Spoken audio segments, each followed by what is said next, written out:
this world for a day. Come in love, I feel us drifting away. Like the words, like a fire. Yeah. Come in love, I hear you calling my name. Let it go. We'll leave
Does anyone just kind of like sit there and then like their eyes do that thing where they just like unfocus and you just zone out for like X amount of time and then you blink and then you realize like 3 minutes have passed and it's like, oh shit.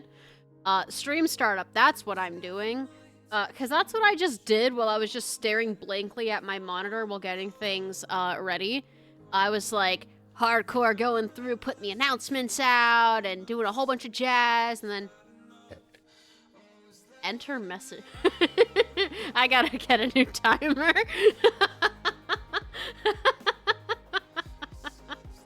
Oh, we're already starting off great. You did that for an hour once. Are your eyes okay? You ever see the movie Butterfly Kisses? It's like something about the blink man. The end of the tunnel, you gotta like stare at him for like a whole hour. And like if you try to like stare for that long, your eyes will like literally start like drying out and getting all like and painful. Yeah, that's what I think about. Ah, bear! Anyways, hello, hi, it's me, your neighborhood goblin. So I think I've actually, this is like the first time in ever since my entire thing of VTubing, okay? Okay? This is the first time that I have actually made a model and I have been like, this is the epitome of perfection. The ears are perfect. The hair is amazing. I finally got the face the way that I want it to. And it doesn't fuck up. I can use my expressions. And it doesn't fuck up. The only time it fucks up is when I do this. But, remember how we had derp model? Remember how that was like a whole separate thing? Boom. I can be derp. And it looks fucking stupid. Just how I intended it. Isn't that great? Finally, I have a model that I'm happy with. I actually have something that I'm very happy with. This is it. This is the model. I was also gonna do something because, where's Fig and Sage? Because I totally forgot to do this, while I was...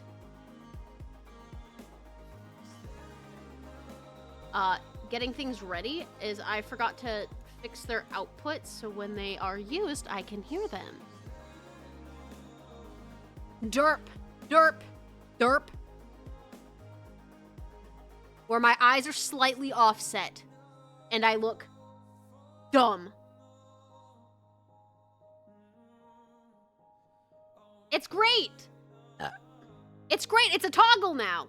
It's finally a toggle. I made the thing! Because I tried doing this in Blender many different times with my model, where I could create the blend shape and just move the mesh and just move it outwards.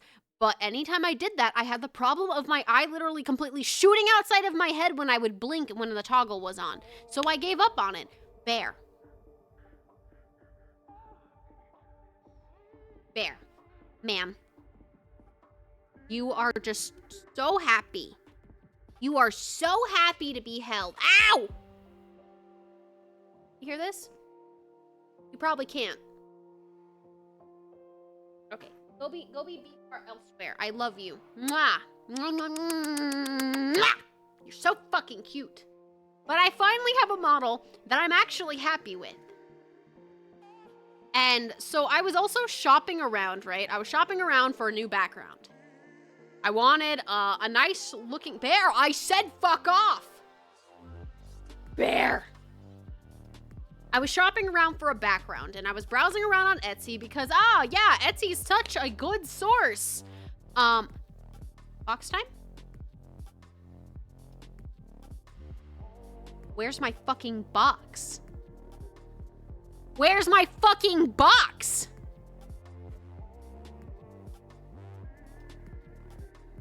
Oh shit, my redeems are busted.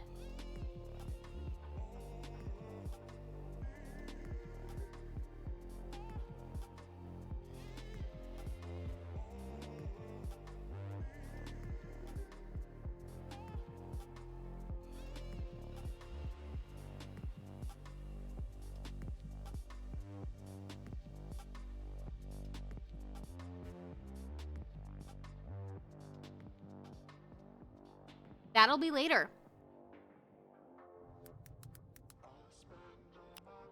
Looks like I'm turning those off.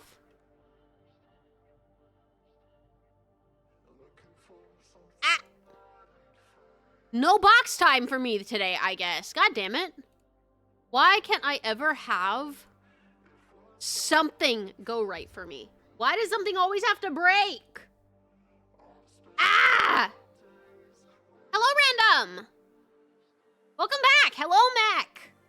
Your new model looks fantastic. Thank you! Okay, so, because credits are always due where credits are due, I have to edit the credit section on my About. So, the head, this base, this is the Starlight head, anime head by Starlin. Pee pee poo poo cute model. I used the blend shapes that they had created on it to adjust it. I added some of my own textures, so like I did the eyes myself. Like the eyes are completely textured myself. I added my freckles and my face markings. The ears are, I gotta go to my Gumroad dashboard. They are Gel Shop. That's who made the ears. I messed around with the mesh a little bit just to alter them to make them look a little bit more tanuki. Go to my booth. Because we got outfit credits. Note! Purchases. The leaf was just grabbed off a Sketchfab. There is a rigged kitty choker. That is the collar that I am wearing. Then there is the Celestia body. That is the body that I use. We have the,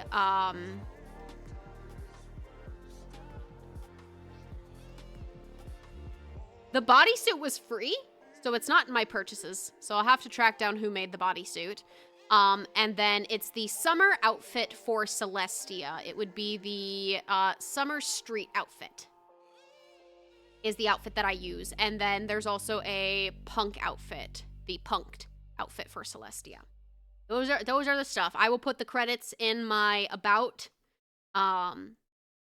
Once when I'm done with stream, because I gotta go track down some stuff, and then I'll be putting that shit in there. But without further ado, oh yeah, this model is also in VR chat too, so it looks great. I also adjusted my chest size. I wanted to make it a little bit smaller. Oh yeah, and then the tail is the scratch tail.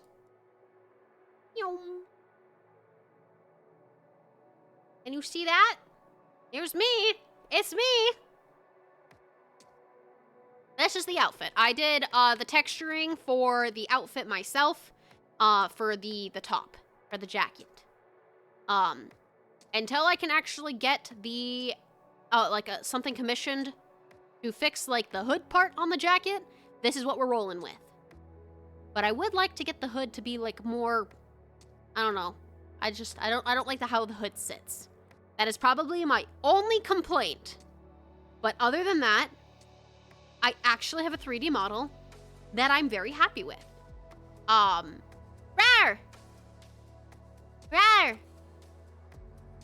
I might also mess with the texturing for the tail a little bit more because as you can see, it's a lot, ooh! It's a little bit more, hey, the blurb's actually popping up this time. The texture is a little bit too vibrant for the tail. I want it kind of a little bit more seldom like the hair is supposed to be. But overall, it's good. It's good. I think this is nice. Can we get a 360 of the model, please? Whee! Ta-da!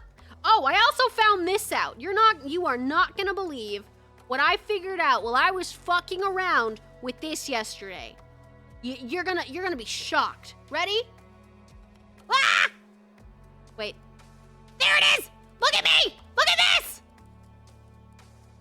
Look what I figured out how to do! I can fucking rotate myself in 2D format! Zoomies! That's great. You know, we already knew about this, but I didn't know about this. I found this out. So now I could just be at the top of the screen and no one can stop me. You want to stop me? No, you can't. Obviously not. Ah! Thank you for the snuffle mat. Max is gonna love that. Wow! Oh yeah, we can do my R2-D2 scream now. Wow! Ah! What happened? Wait.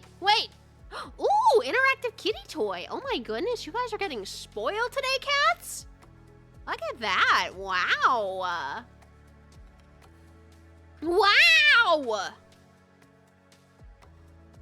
You spin me right round, baby, right round, like a record, baby, right round, round, round. Can't leave anyone out. Oh, thank you, Zard. I appreciate it.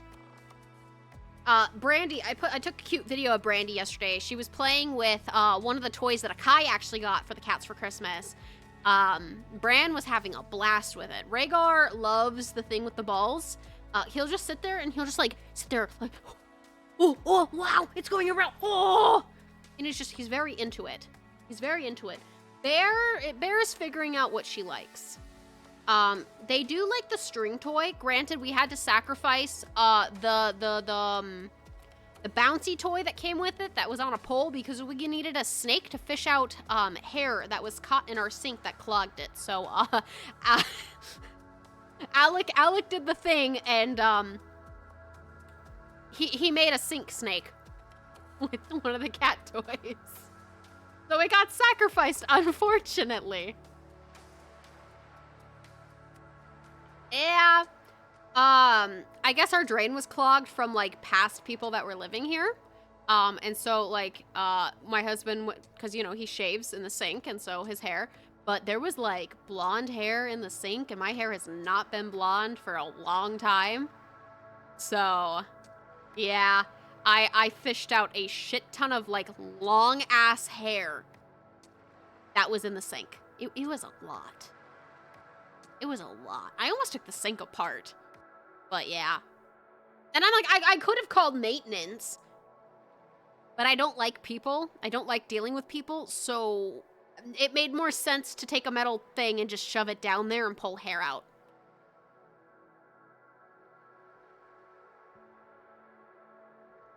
Oh, Zard. It was one that came with the one that Akai got. We still have 2 other toys that have a feather on the end that the cats can play with. So they're not missing that on that end. Plus, you just got the cats a really cool toy, which I think they are going to love. Yeah, it was, we sat there looking at it, and, Alec was like, time to make use of this one.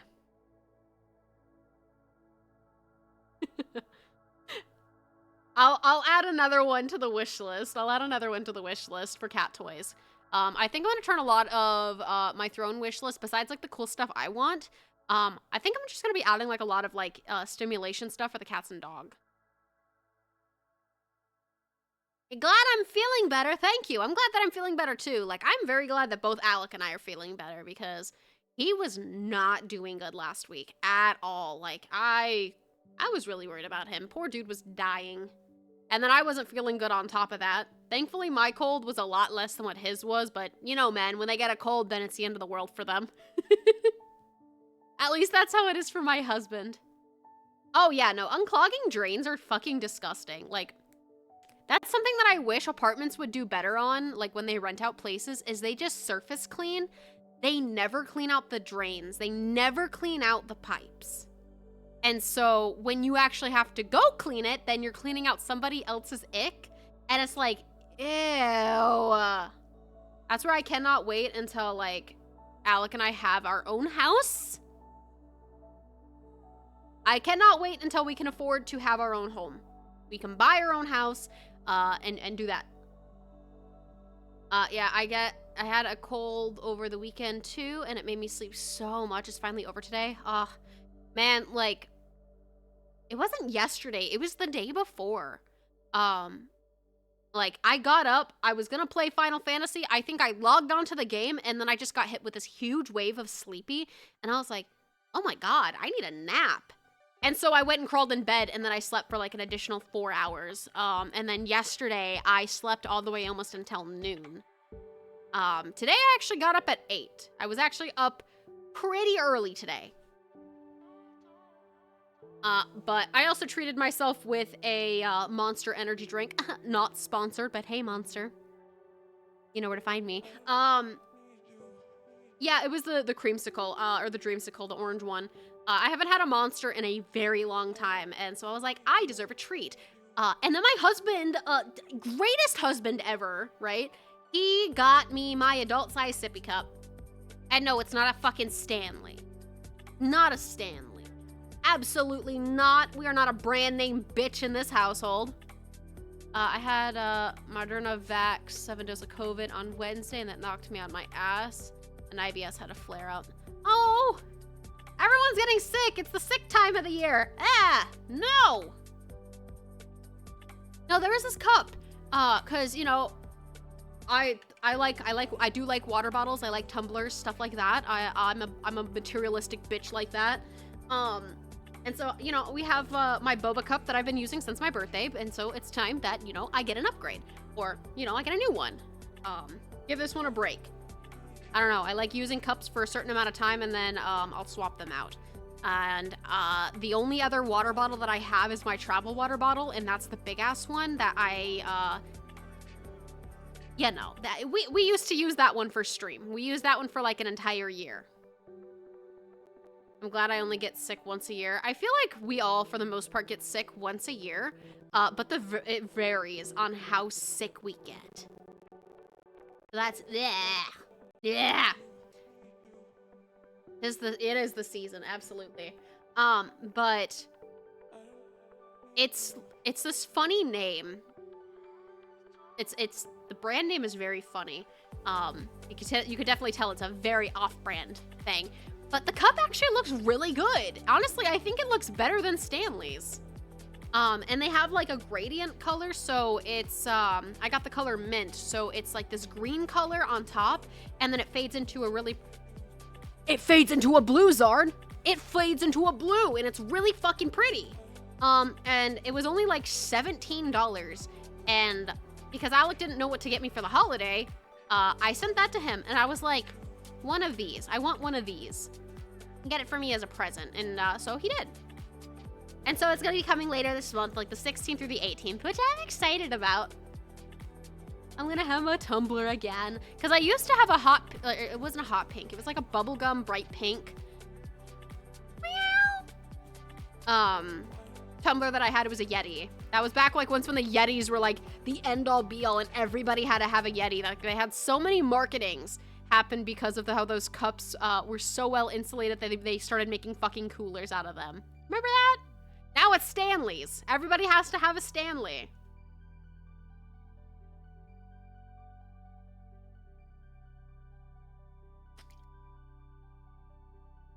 Mother, your ghostly partner has arrived. Can my sister and I go stay with them for stream? Did you all hear that? Because I didn't. You want to go stay with Ghost for stream, Fig? Maybe. Possibly. Give me a second. I'm gonna turn the monitor off and turn it back on. Settings. Audio. I always forget to do this when we do stream. I always forget to fix that. I'm glad that you all heard it. We do this every single time. Points. I'm just gonna do a quick test for Fig. This is a test. Okay, he works.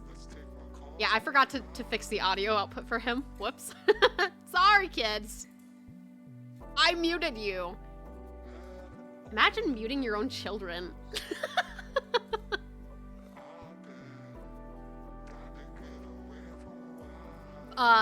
The fox left the house. Aw, fuck. Oh, Mandy, what are you doing? You going for my finger? Ellie? My fingers? Yeah. Well, you should tell him to come back. It's cuddle time. Not time to leave and go do work stuff. Like Alec leaving for work. Good news is, he comes home early today. I actually get my husband before the store closes. So usually he works from like either noon to close or he works from like 4 to close. In between there, right? I actually get him at 6 today. That's why we're having an earlier stream. Because my husband comes home earlier today. So I actually get to spend an evening with him. I'm so excited.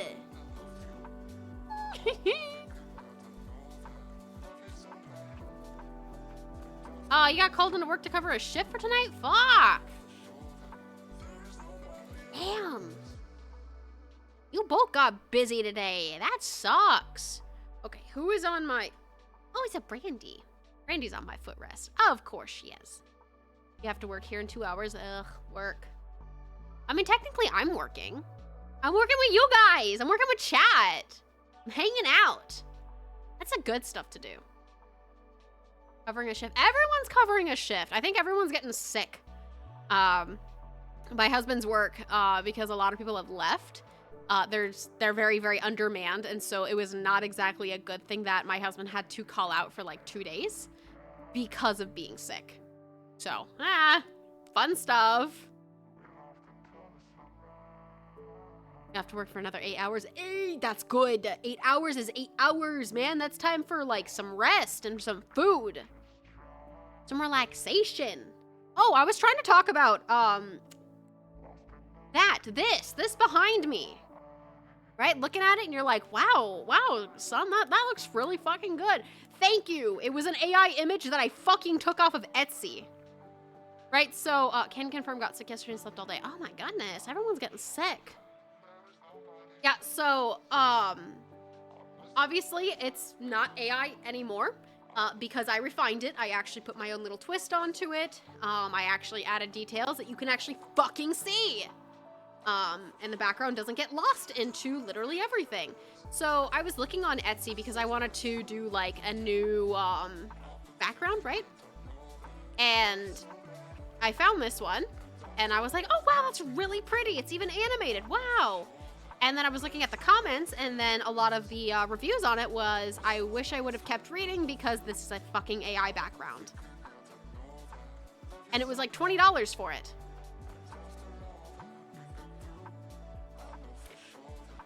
I'm not paying $20 for AI art. Fuck that shit.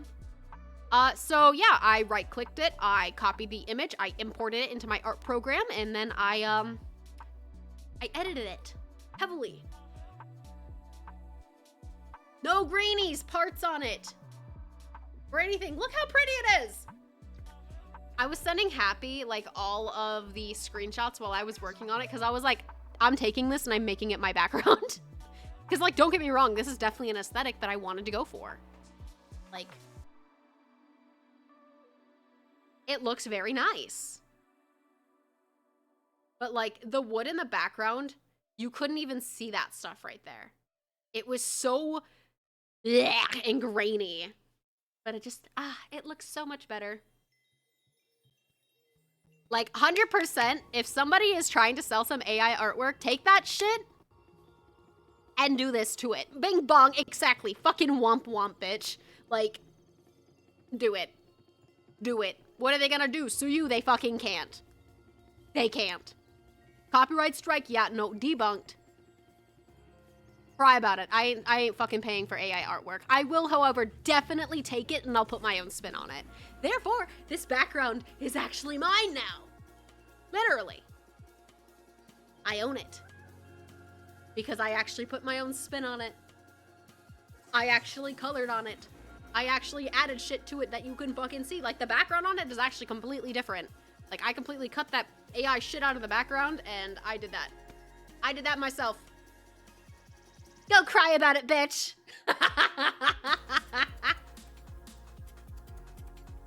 And exactly, a win is a win. 100%! Like, if you're wanting a nice background, do this shit. Do it. I support it. Fuck AI art. It steals from artists. Reclaim that shit. Exactly. Cry a river, bitch! I in no way, shape, or form advocate for generating images and using them for monetary gain, especially due to the fact that they steal from other artists. So, like, I put this background up on my Twitter for free. So if people actually want to use it, 100%, go for it. I don't even want to be credited for it. Like, use it. Like, you actually have a nice looking background. It's free. Take it. You'll steal my husband from me? But my husband comes back at 6. I get him in 4.5 hours. I was actually holding my water bottle. Thank you, Zard.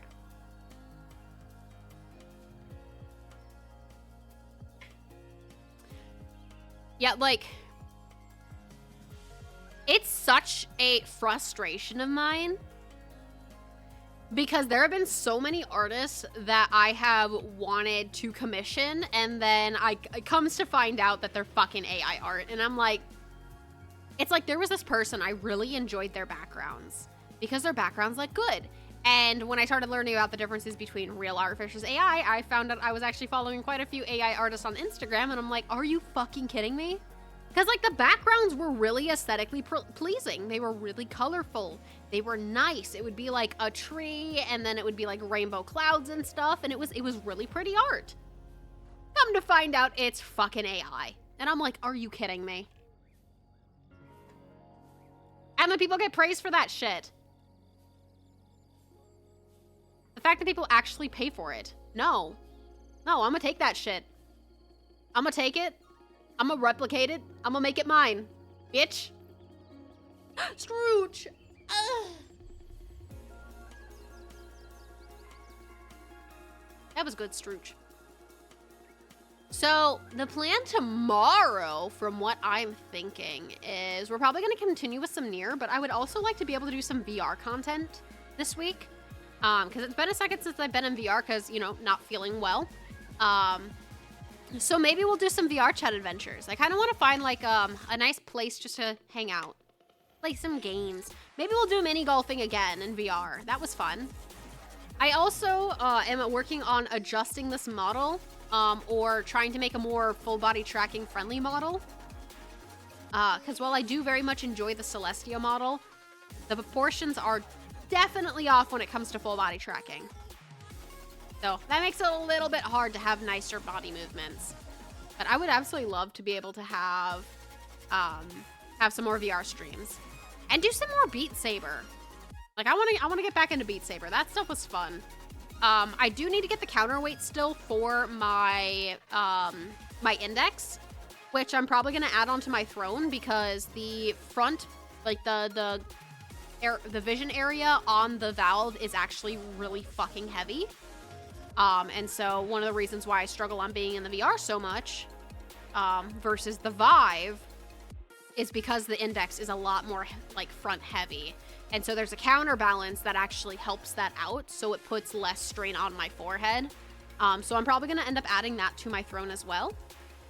That way we can have longer streams in VR and not have to worry about my forehead literally getting a headache because of constant tension on it.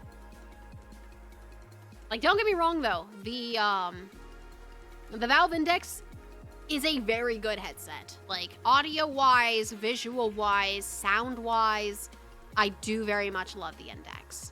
And so, that's where I want to do more VR streams. I love the controllers. The Index controllers are very, very nice. Just very awkward for Beat Saber. Very, very awkward, because you have to hold them in a specific way.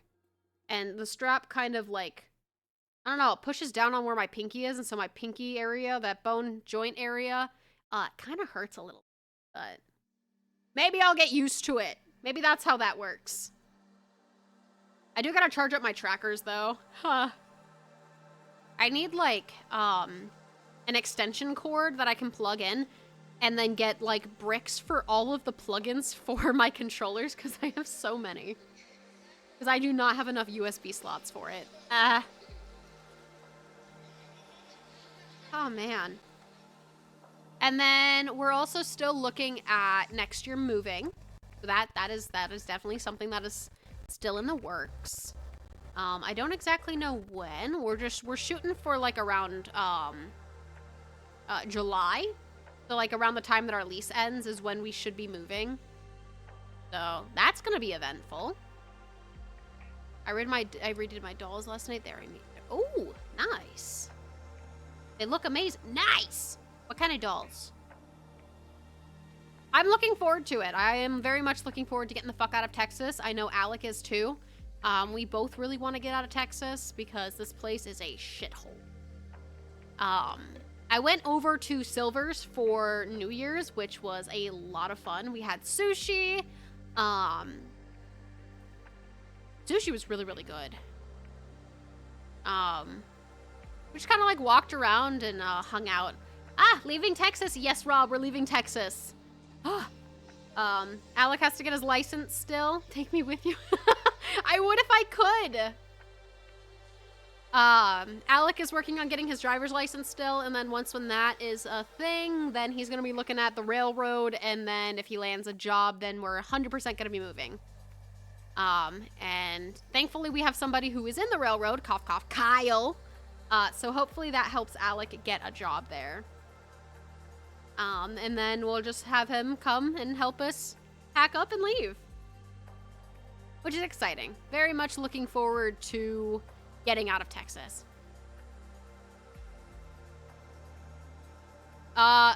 Okay, here's the thing. Ghosty Goo, my dear. So when it comes to where you live, Ohio is like way the fuck out of the way. Ohio is way out of the way. That would make it into like a 3-day trip just to drop him off, and then I would have to go back to you to get my dog. You're just trying to... I will fly and take him with...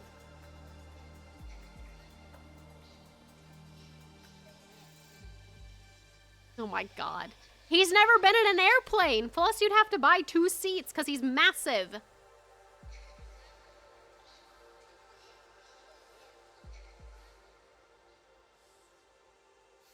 I am looking forward to moving, though.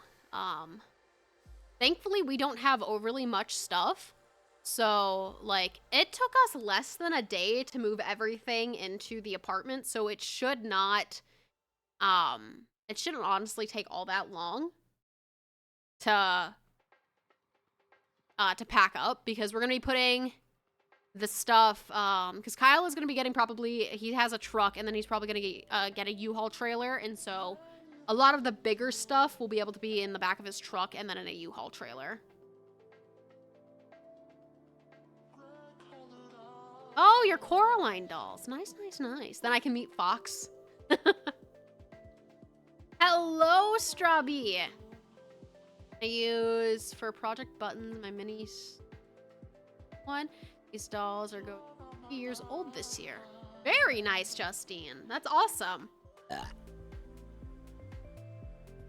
There are times when you might fall. That's okay. Get up and brush off the dust. Hello, Fox. Hello, you chipper little bastard, you.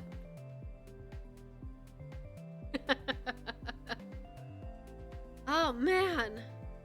I'm hyped for moving. I cannot wait to get out of this godforsaken because people are crazy here. It's like, even just driving to Austin to visit my friend, right? People were psychotic on the road. Like, there was just straight road rage constantly, and I can't do it. Can't do it. Plus, I want to be, I'm a 4-season state. I'm a 4-season person. I need my snow. I need my spring. I need my fall and my summer. I need my season separated out. I don't like the wet cold that is the winter of the South. I hate it. And I remember when I moved to South Carolina and I dealt with like my first tropical storm. The rain was warm. Rain is supposed to be cold. It's not supposed to be warm. It's not supposed to feel like I'm taking a bath in public. That's weird. I don't like that. It was like I was being pissed on by the world, and I didn't like it. That was the weirdest thing ever. Like, I remember just because I was having to look for my cat Garth, and I was out there looking for him, and I was like expecting this rain to be really chilly, and I was like, ugh. And then when I was out there, I was like, why is it so warm? It was like I was swimming in a pool, but the pool was raining on me.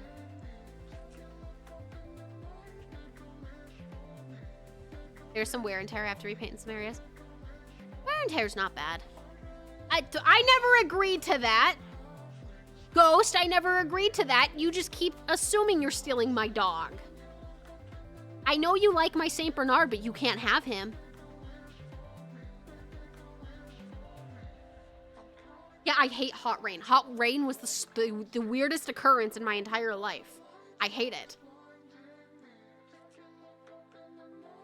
I never agreed to this, Ghost. I never agreed.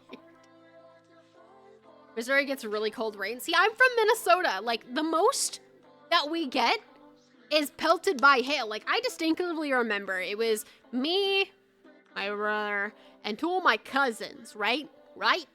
And we were out on the trampoline, and it was raining. And, you know, you were doing what kids do. You play in the rain, no big deal. Lightning, thunder, as long as that's not happening, or more so, as long as there's no lightning, you're good.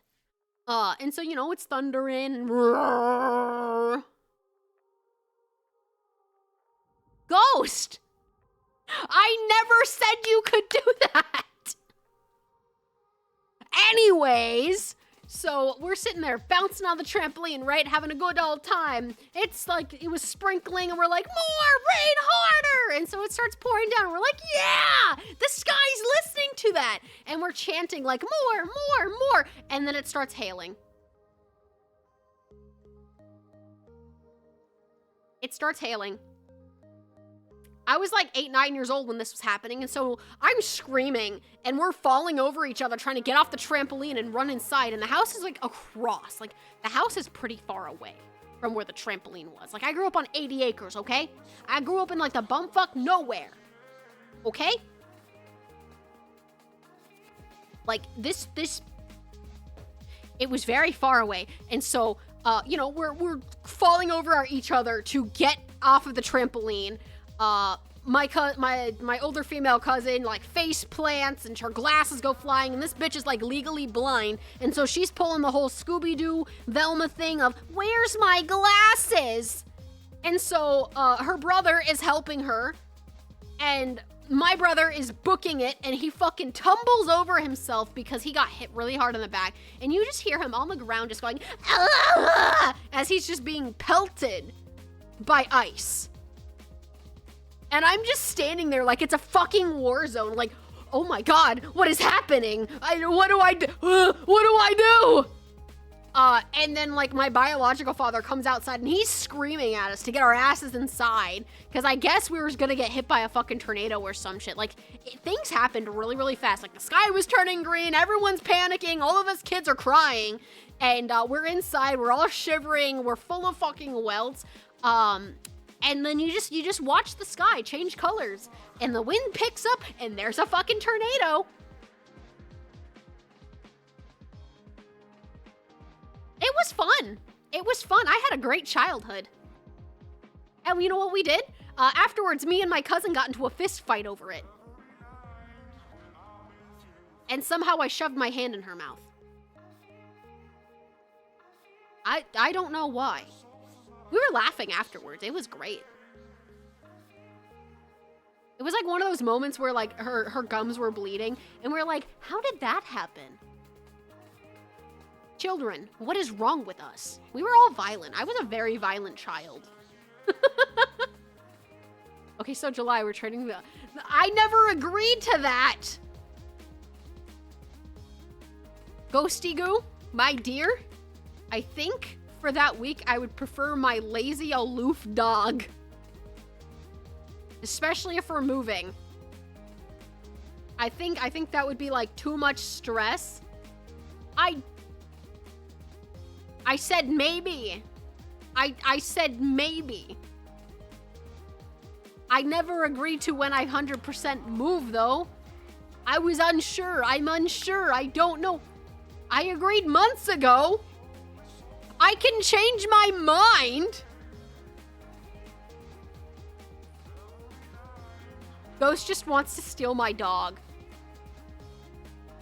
Oh my fucking god. You're not taking my dog! Wait, months ago. We had that discussion like a few weeks ago.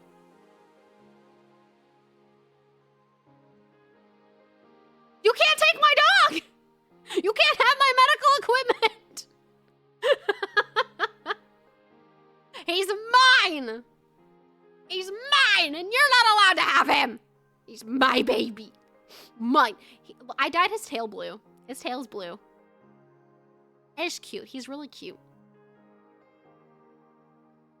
I know we've been talking about trading dogs for months, but I'm unsure about it, and I've expressed that to you. I don't know if I actually want to trade dogs for a month, because Loki has different requirements when it comes to things to do versus my dog. Max is a lot more aloof and lazy. I can get away with not taking him on, a week. Yeah, it's a week. It would be a week that I would have to get up and take a dog on a walk. Max, I don't gotta do that with. Max just needs mental stimulation toys. Loki's more active. Loki is a lot more active than Max. And it was one of the reasons why I rehomed Lucia. She's too active for me. Even as a service dog prospect, that dog, oh my god. She was so active. She's in a household that can handle her. I can't do high drive. It's like I was talking about, like, a Bosheron, maybe. But then I'm thinking like, okay, if I have a Bosheron, I am going to need a backyard. Like that was one thing that I got away with Rosary, is a backyard for her to just run around in, because I could just leave her out there for hours and she would be fine.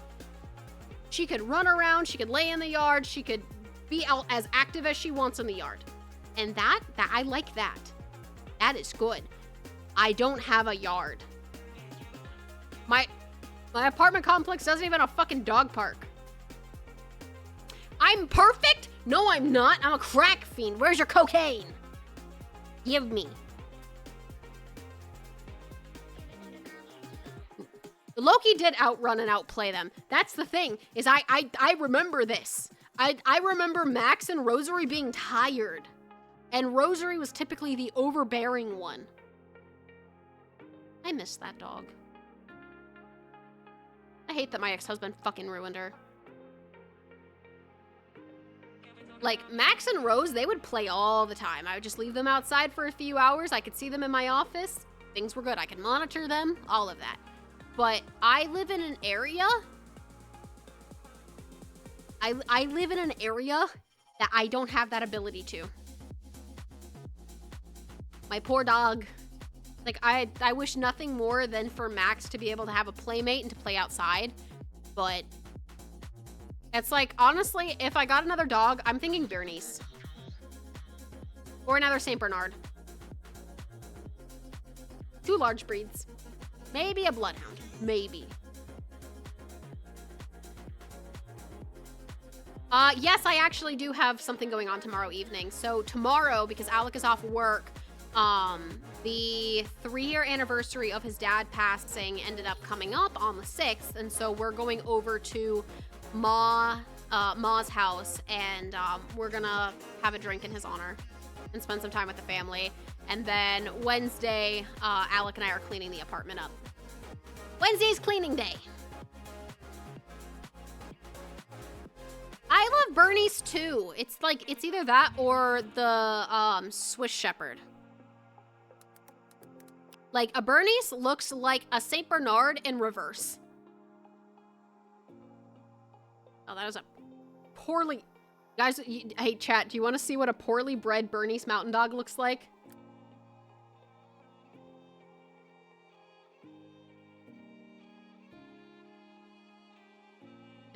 This image right here. This is what a poorly bred one. You can't see the back too well. Here's another great example. Ugh. I'm trying.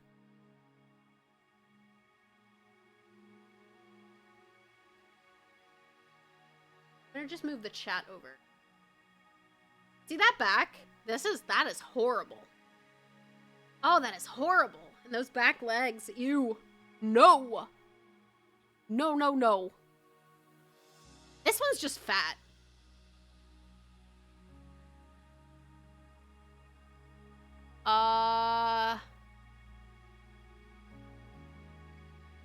Well, that's not good. Are you able to get an Uber or something over to her house? Because Alec and I are going to be unavailable tomorrow. But look, Bernese, St. Bernard.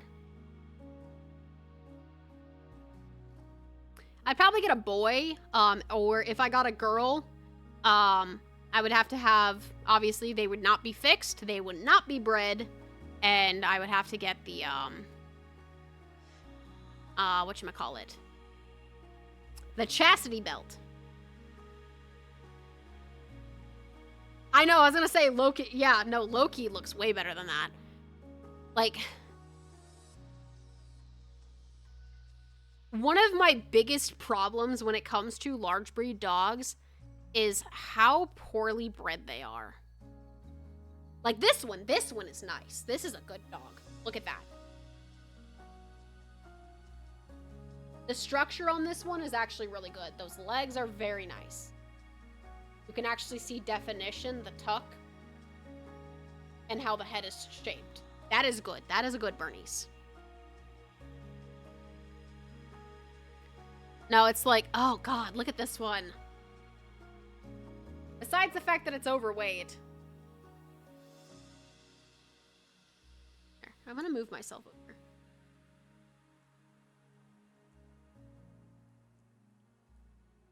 There we go. Yeah, so this one, no. No. The entire body, like the back legs are way too straight. You see that? That is so bad. This could be a cause of early spay and neuter. It's like even this one. You can't really see it all that well. But because the picture's blurry, but the straight back leg. That has always been like a big pet peeve of mine, is either the back end like this is way too fucking high, the front end is way too short. Holy fucking hell, dude. That dog is fucked up. This is nice. This is good. See? Evened out. Finding a good ethical breeder for St. Bernards or like just large breed dogs in general is very, very difficult. Like this one looks nice. Look at DMs. What did you send me?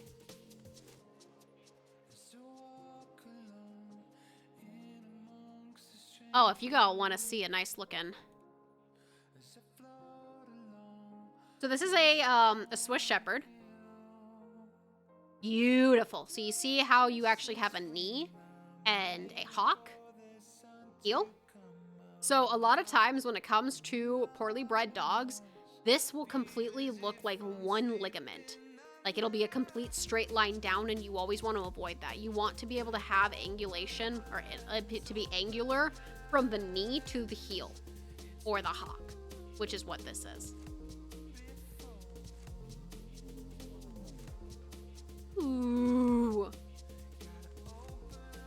They're essentially what people would think, like when you're like, I want a white German Shepherd. Get a Swiss Shepherd. Get a Swiss Shepherd. Don't get a white German Shepherd. It's not a standardized color. It's backyard bred color. Get a Swiss Shepherd. And get a good bred dog, an ethically bred one. One that actually has, you know, their OFA pen hip. One that has their health testing, their genetic testing, their temperament testing. Ones where people actually go in and evaluate the puppies to make sure that they're being socialized correctly, to make sure that their temperaments are stable, to make sure that these puppies are being, you know, like they're carrying on good genes. Because it's like, I'll get into arguments with people on TikTok all the time when it comes to dogs. And one of the biggest things that backyard breeders cannot stand is when you call their practice backyard breeding, because they will swear up and down that they have their OFA pen hips, that the panels are done, that the dogs are temperament tested, health tested, and they will not show you one bit about it. So like, pedigrees. Give me a second. I can actually pull up what a pedigree looks like, because Lucia, I can show you what she looks like, my old German Shepherd.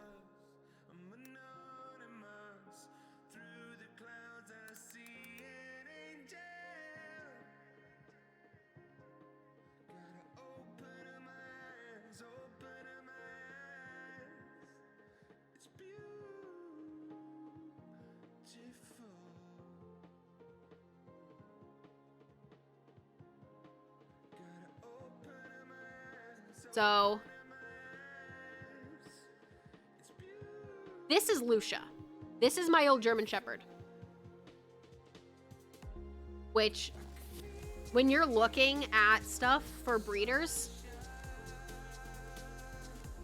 this is kind of what you're looking for. You're looking for them to be able to have their stuff.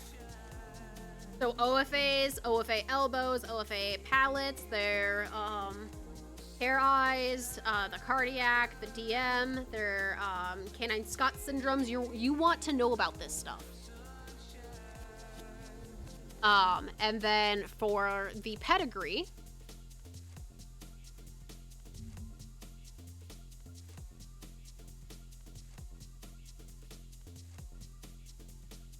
this is what a pedigree looks like. So this is Lucia, Ravenwood's Dark Moon Rising. She's showing what a stack looks like. And you want to be able to go down. No common ancestry for line breeding. So essentially what line breeding refers to is when they are using the same dogs from the same line and they're breeding them. So that's where the idea of most dogs are born, or most purebreds are born from incest. This just says Lucia does not have that in 5 generations, which is very, very good, because it means that none of the dogs are going to be related. And so this is essentially all of the dogs that are from Lucia's line. So parents, grandparents, stuff like this. That's what this shows. And what it does is it shows the OFAs on there. So you want to keep a score from good to normal. Fair is not exactly good, which this would be seen as a discrepancy in the line, right? But most of them, 90th percentile. That is fantastic. That's what Max's parents have, is a 90th percentile, which is very, very rare for a well-bred St. Bernard. Most St. Bernards, for the pedigrees that I have seen, have either scored fair or normal, and they're not in the 90th percentile. But you can essentially, you want to be able to look back and you want to be able to see the generations of the health testing. You want to know where your dog is coming from. This is ethical breeding, and a lot of people don't understand that. They don't know what goes into breeding, and just because the dog is AKC registered or it's a purebred does not mean well-bred. That is one of the biggest misconceptions, and you'll have a lot of people say, well, my dog is a purebred and they have a whole bunch of health issues. What's your dog's pedigree? Do you know your dog's, like, your line's health history? Well, no. Okay, then more than likely your dog was backyard bred. Not to mention, if you're seeing somebody say that, like, a crossbreed, like Pomskis, Doodles, anything like that, if they're trying to sell you these dogs and they're saying that they're ethical breeding, no breeder will give somebody one of their dogs and let them crossbreed them. No breeder. Because it doesn't preserve the breed. And a lot of breeders will actually have a contract. So like Max, right? He's a sire. He would be known as a sire because he's not fixed. He hasn't sired any litters. That is essentially what the term for the male dog is. When they're being used for, there's the dam and the sire.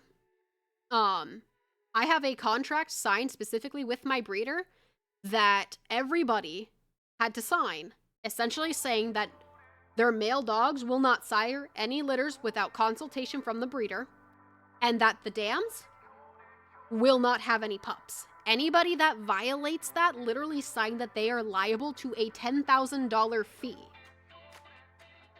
That is us agreeing that if Max were to, quote unquote, accidentally get somebody's dog knocked up because of my negligence, I would have to return him to the breeder, and I would have to owe the breeder that amount of money.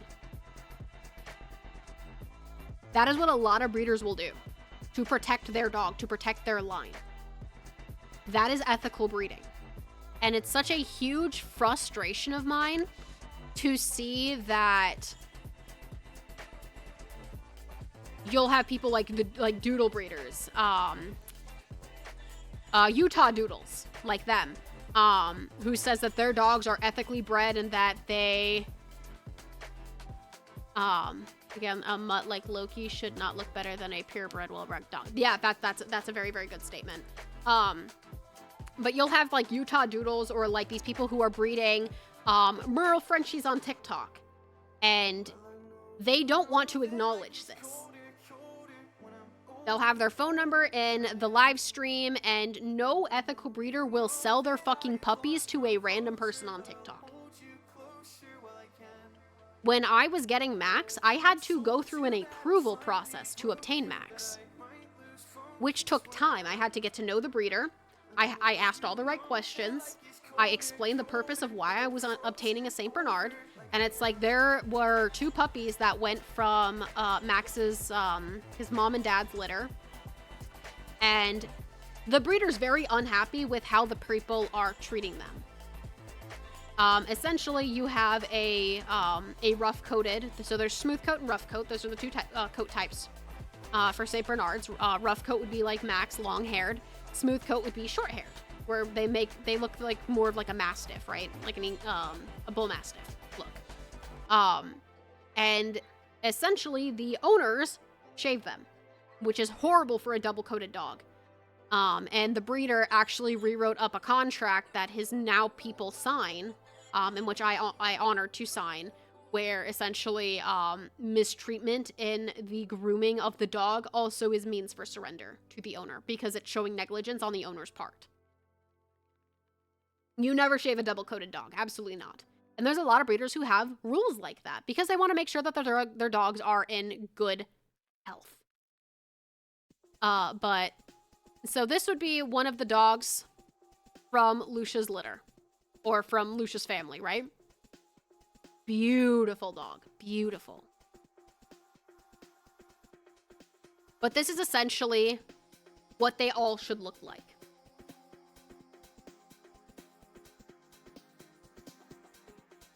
And considering Lucia, out of the entire litter, was the runt, she has developed beautifully. I'm gonna find a picture of the sire for the litter. Son so cute, let me pinch them cheeks. Now. Oh, here's another thing, right? This is proof of the OFA. This is what an OFA looks like. This is stuff that you look for when you're looking for dogs. There's a lot of people who don't have education in regards to, like making sure that, you know, ethically breeding for dogs. Some deserves or what to look head for pats. dogs. When you're looking for an ethical breeder. So here's some more stuff. You know, this would be the stuff that you would be looking for. To make sure that you are getting an ethically bred dog, to make sure that the dog has the correct testings. I'm trying to find... Oh. Where is Lucia's beautiful mate? I commented on it. Oh.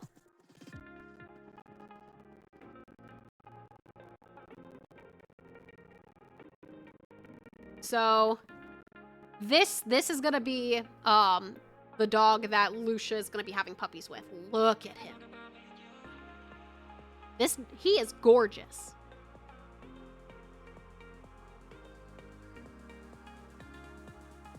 Goodo! But yeah, this is gonna be the dog that's siring Lucia's litter. Yagami. He is gorgeous. And the owner of Lucia's current owner, did everything correct. Like, you know, showed interest and I want to breed Lucia. So, going out of her way to make sure she's getting permission and contract signed from the breeder saying, yes, you can breed Lucia. There's a lot of people who don't do that. There's a lot of people who will just breed a dog and then, you know, because they don't have the proper health checks and they're not making sure that the dog is well bred, then the dog ends up looking like this. And German Shepherds are one of the most overbred, poorly bred dogs out there. Finding a well-bred German Shepherd is very fucking rare because you'll have people who,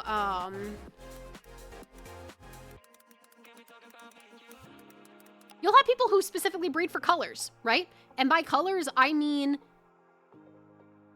they're breeding for non-standardized colors, right? So like, oh, I'm covering it. So you can't see it. Yum.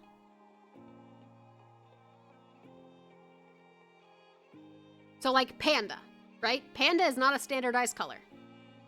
Liver is not a standardized color. White is not a standardized color. I'm pretty sure gold is not a standardized color either. Blue is not a standardized color. You'll have sable, saddle, bicolor, blanketed, and black. German Shepherds should be coming in these colors. But you'll have people who breed specifically for the color because they think panda looks cute.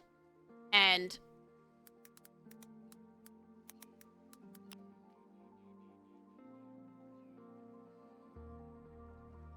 That is such a poorly bred German Shepherd. Horribly bred. Breeding for color, and then they'll sell these dogs for like $3,000. Hello, Chaos. Any person who tells you that the prices of their dogs varies on their color is a backyard breeder. No breeder charges different for color. An ethical breeder is breeding for the health of the dogs.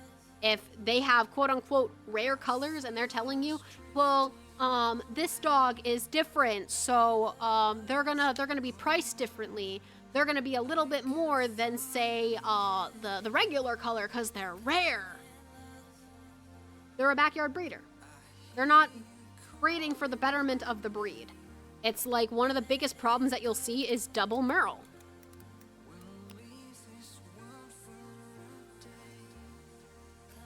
These dogs are one of the most unethically bred dogs out there, due to the fact that they are blind and deaf, and they are so diluted, they have so many biological issues in them. They're a purebred dog, sure, but they're poorly bred. I know someone with a blue bay Shep, and I was like, blue bays were bred to look like wolves, even though we already had wolf dogs and wolf hybrids. See, that's the funny part, is you have the,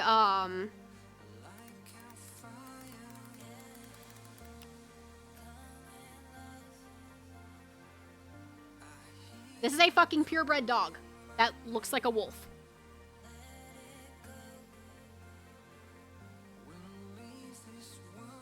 It's like, I remember looking at, there's another one. Oh, what is it?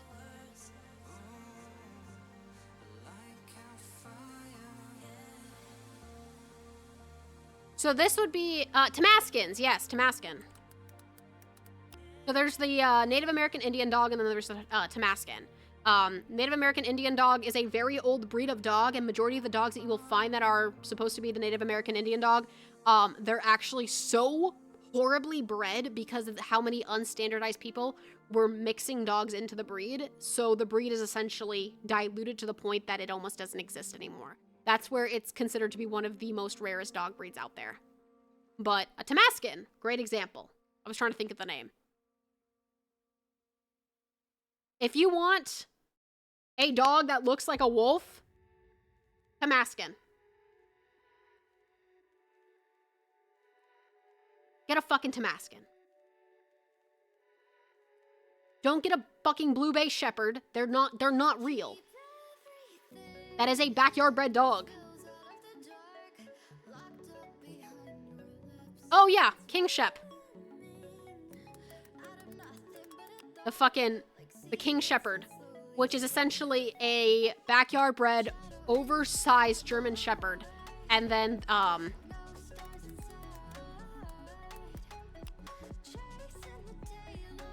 welcome to the Chinese German Shepherd.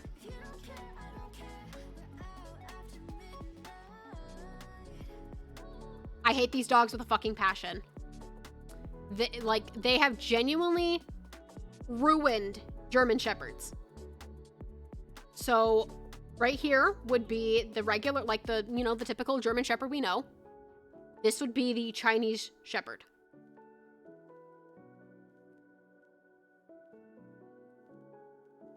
And then we have the,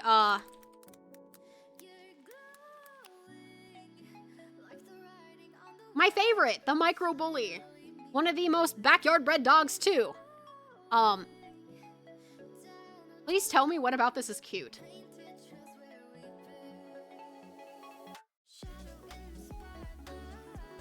Oh yeah, and that's because, they're very popular over in China. But they are not recognized actually as a breed with AKC due to how malformed they are and that these dogs were not bred for health. It's the same thing with micro bullies.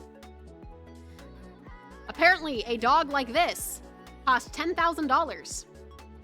Yeah, $10,000 in fucking vet bills.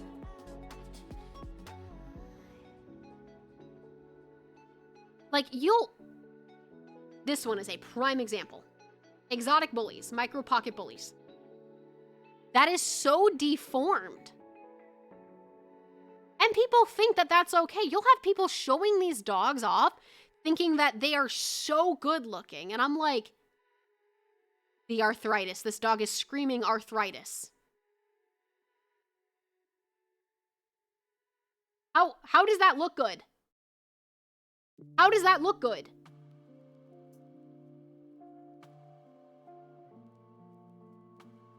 It's like XL bullies or any bully mix. They are so unethical.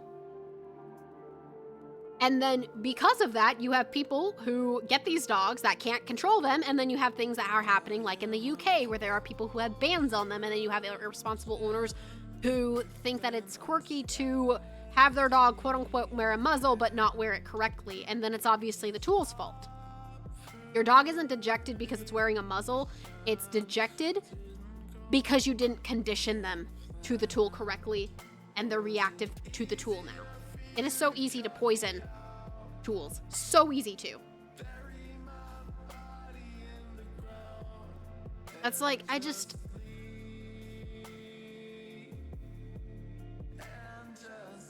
like, listen. You'll have people who breed German Shepherds and Corgis, right?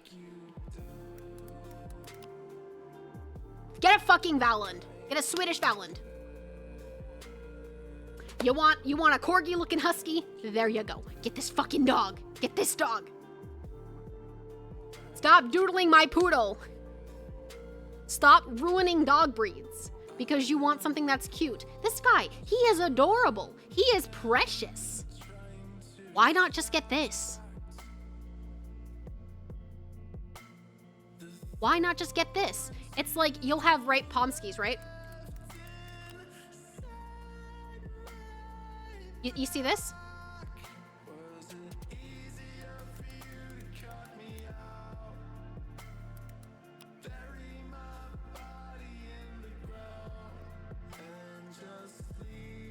Get a fucking Alaskan Klekai.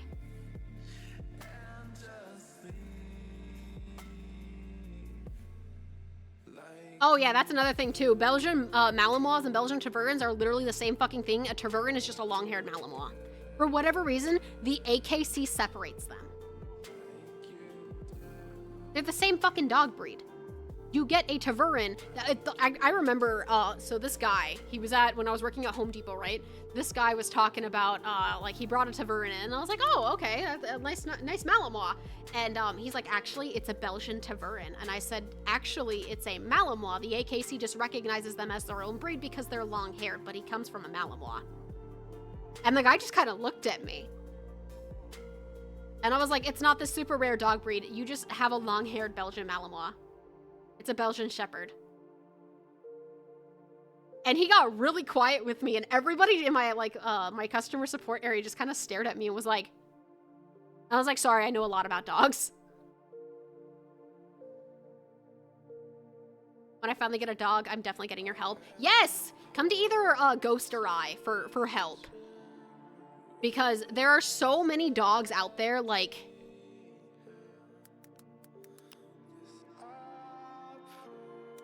That's not what I meant. So you see these, right? You see this? You see these doodles, right? Maltipoo, cockapoos, all of this, right? Right? Just get a Spanish water dog. Just get a fucking Spanish water dog. Or a curly-coated retriever. Or get a curly-coated retriever. It's literally a lab with curly hair. This is your Labradoodle. This is a Labradoodle. But it's an actual ethically bred dog called the curly-coated retriever. Yes, King Cavalier, yes. Right, right. Or you could always just do... You could always just do a poodle. But get them in a doodle cut. You can easily... Oh yeah, by the way, teacup toy, like, or Mini or teacup, those are backyard breeder terms. So like teacup poodles, that's a toy poodle. That's a toy poodle. If they're saying a teacup chihuahua chihuahuas do not exist. Chihuahuas are also another heavily backyard bred dog.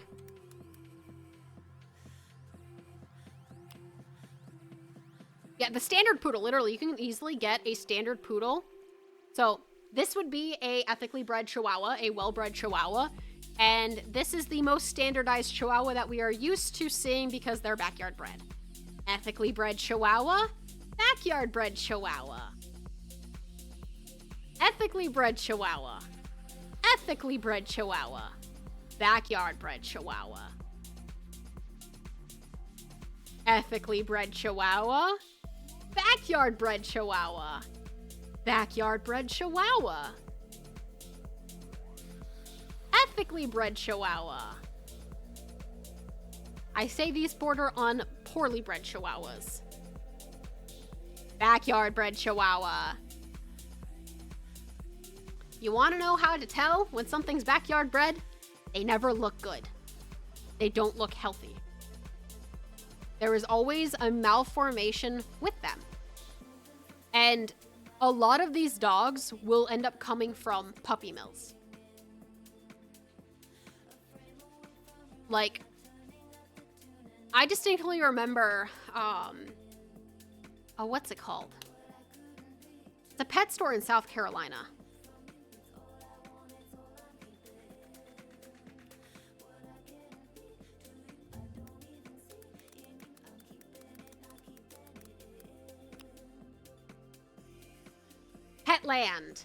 Petland. Petland is a notorious pet store that buys puppies from puppy mills and supports unethical breeding.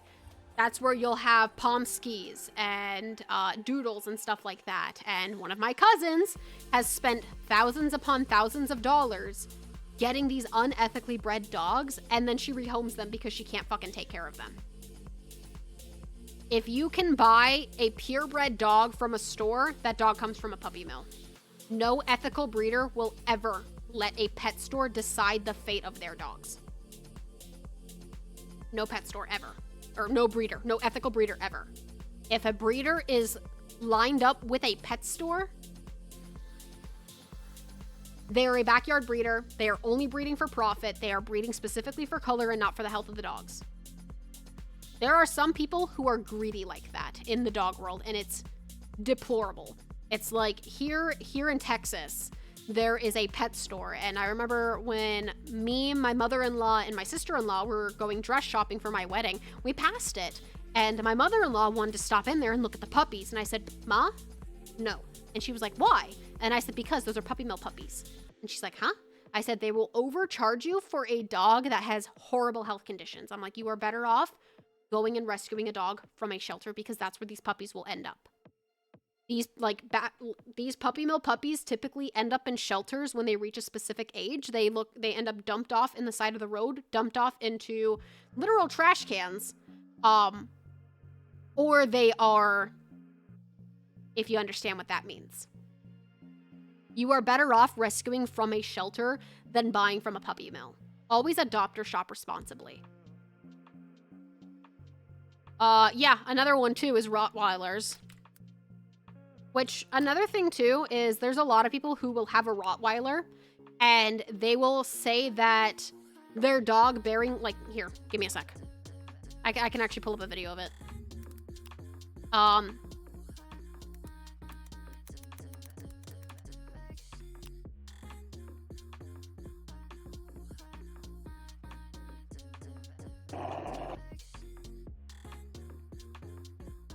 If you ever see this Rottweiler on your For You page, usually it's Bear the Rottweiler. Go help him, Bear. There is one where he's... There's another one where his teeth are like full on back. Growl... Yeah, this one.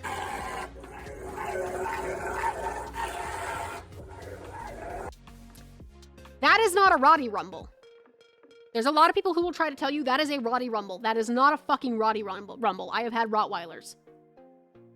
That is a dog that is saying, get the fuck away from me before I bite you.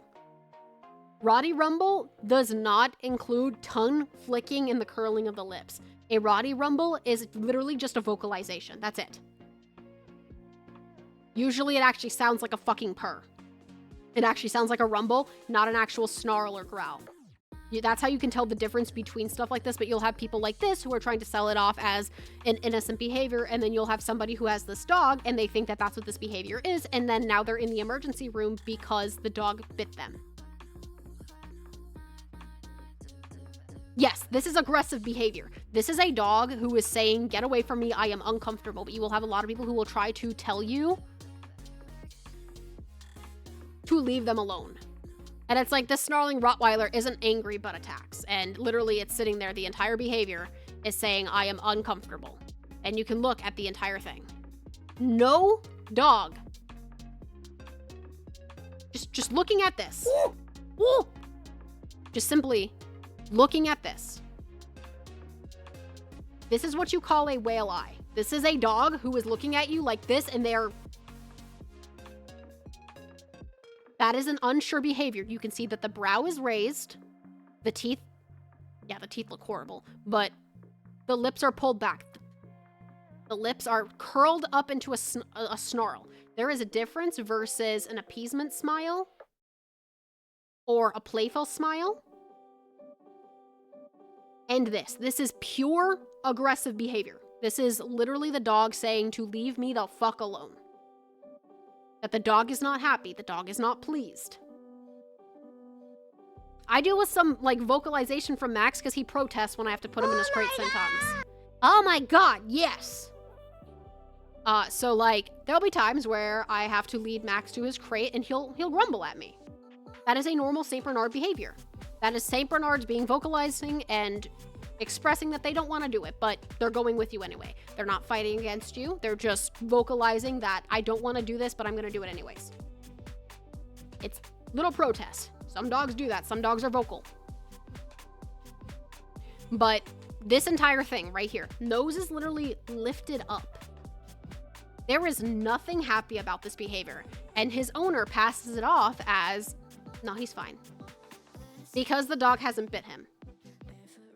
But then there's also the moment where Bear is in his crate trying to eat and has been growling and is literally resource guarding. And so his owner gets all up in the dog's face. That is a perfect way to get bit. I'm in a Facebook group called Do You Want to Know, Do You Want to Get Bit? Because this is how, that's how you do it. And this dog, literally, the admins actually had to put a rule out to not share this guy's stuff anymore. Because he knows what he's doing, and he's not listening to any trainer or behaviorist who has literally said that this dog is not friendly, and that he's gonna get bit, and the owner has been bitten by a bear before, and he refuses to acknowledge it.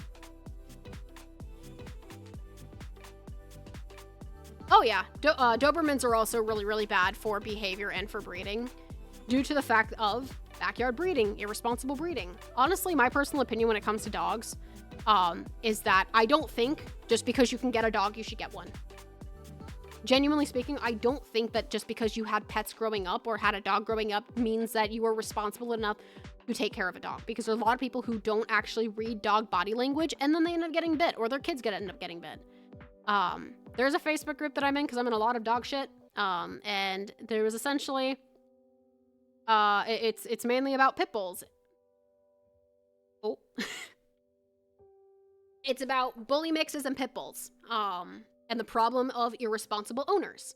And there's a lot of people on Twitter who do not like this group, and they're trying to get it taken down, but it's genuinely filled with people who have either been bit or attacked by them. And so they all share the same opinion about the dog, due to how they've literally what they've experienced from the breed, right? And the same thing that I've genuinely seen in the comment section on that is people will come into this group trying to say that their dog is such a loving, best thing in the world, right? And then they'll also share about the time that their dog growled at their kid because their kid was hitting the dog in the head with a fucking foam Minecraft sword. If you can't teach your kids boundaries, why the fuck do you have a dog? yeah, that's another thing too, is, dog people typically don't like cats. Like, if you're talking to, like, a hardcore dog lover, they don't typically like cats because cats require consent. Genuinely speaking, that's why my ex-husband did not like cats. As Bear used to flip the fuck out on him, and then Bear was the asshole because she was asserting a boundary that he could never respect. Yeah. I would definitely agree. Going the European line for Dobermans, 100%.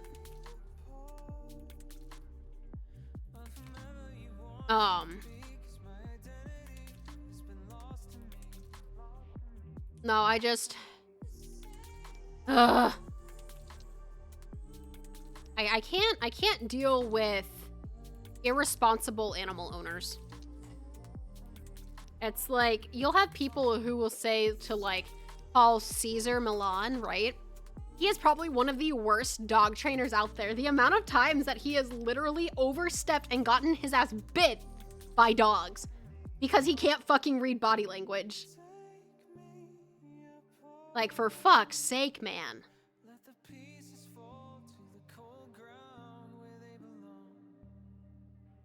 Oh, yeah, Victoria Stilwell. Honestly, I think I hate Victoria Stilwell more than I hate Caesar.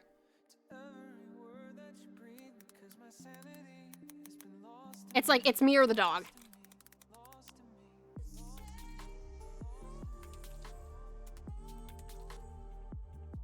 Oh, I hate this woman. She has had more dogs put down. Like, she is an actress. If you don't know anything about Victoria Stilwell, she is an actress who decided to, quote unquote, become a dog trainer.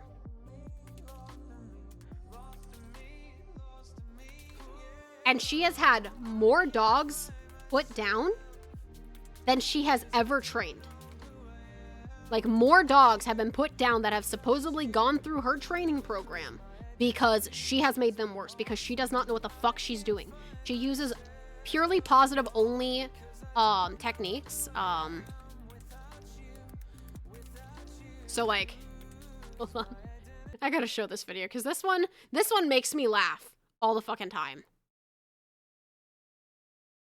The dogs are stir crazy. Sky. It only takes someone to walk past the yard to trigger them. All the dogs go wild, but Debbie reserves discipline for the worst offender, Sky. Sky. She's fitted with a shock collar to control her. Now you're pressing the tone on her, so she realizes that if she goes any further, she's gonna get shot. Yeah. They've been using a shock collar on Sky for 6 months. Yet Sky's still barking.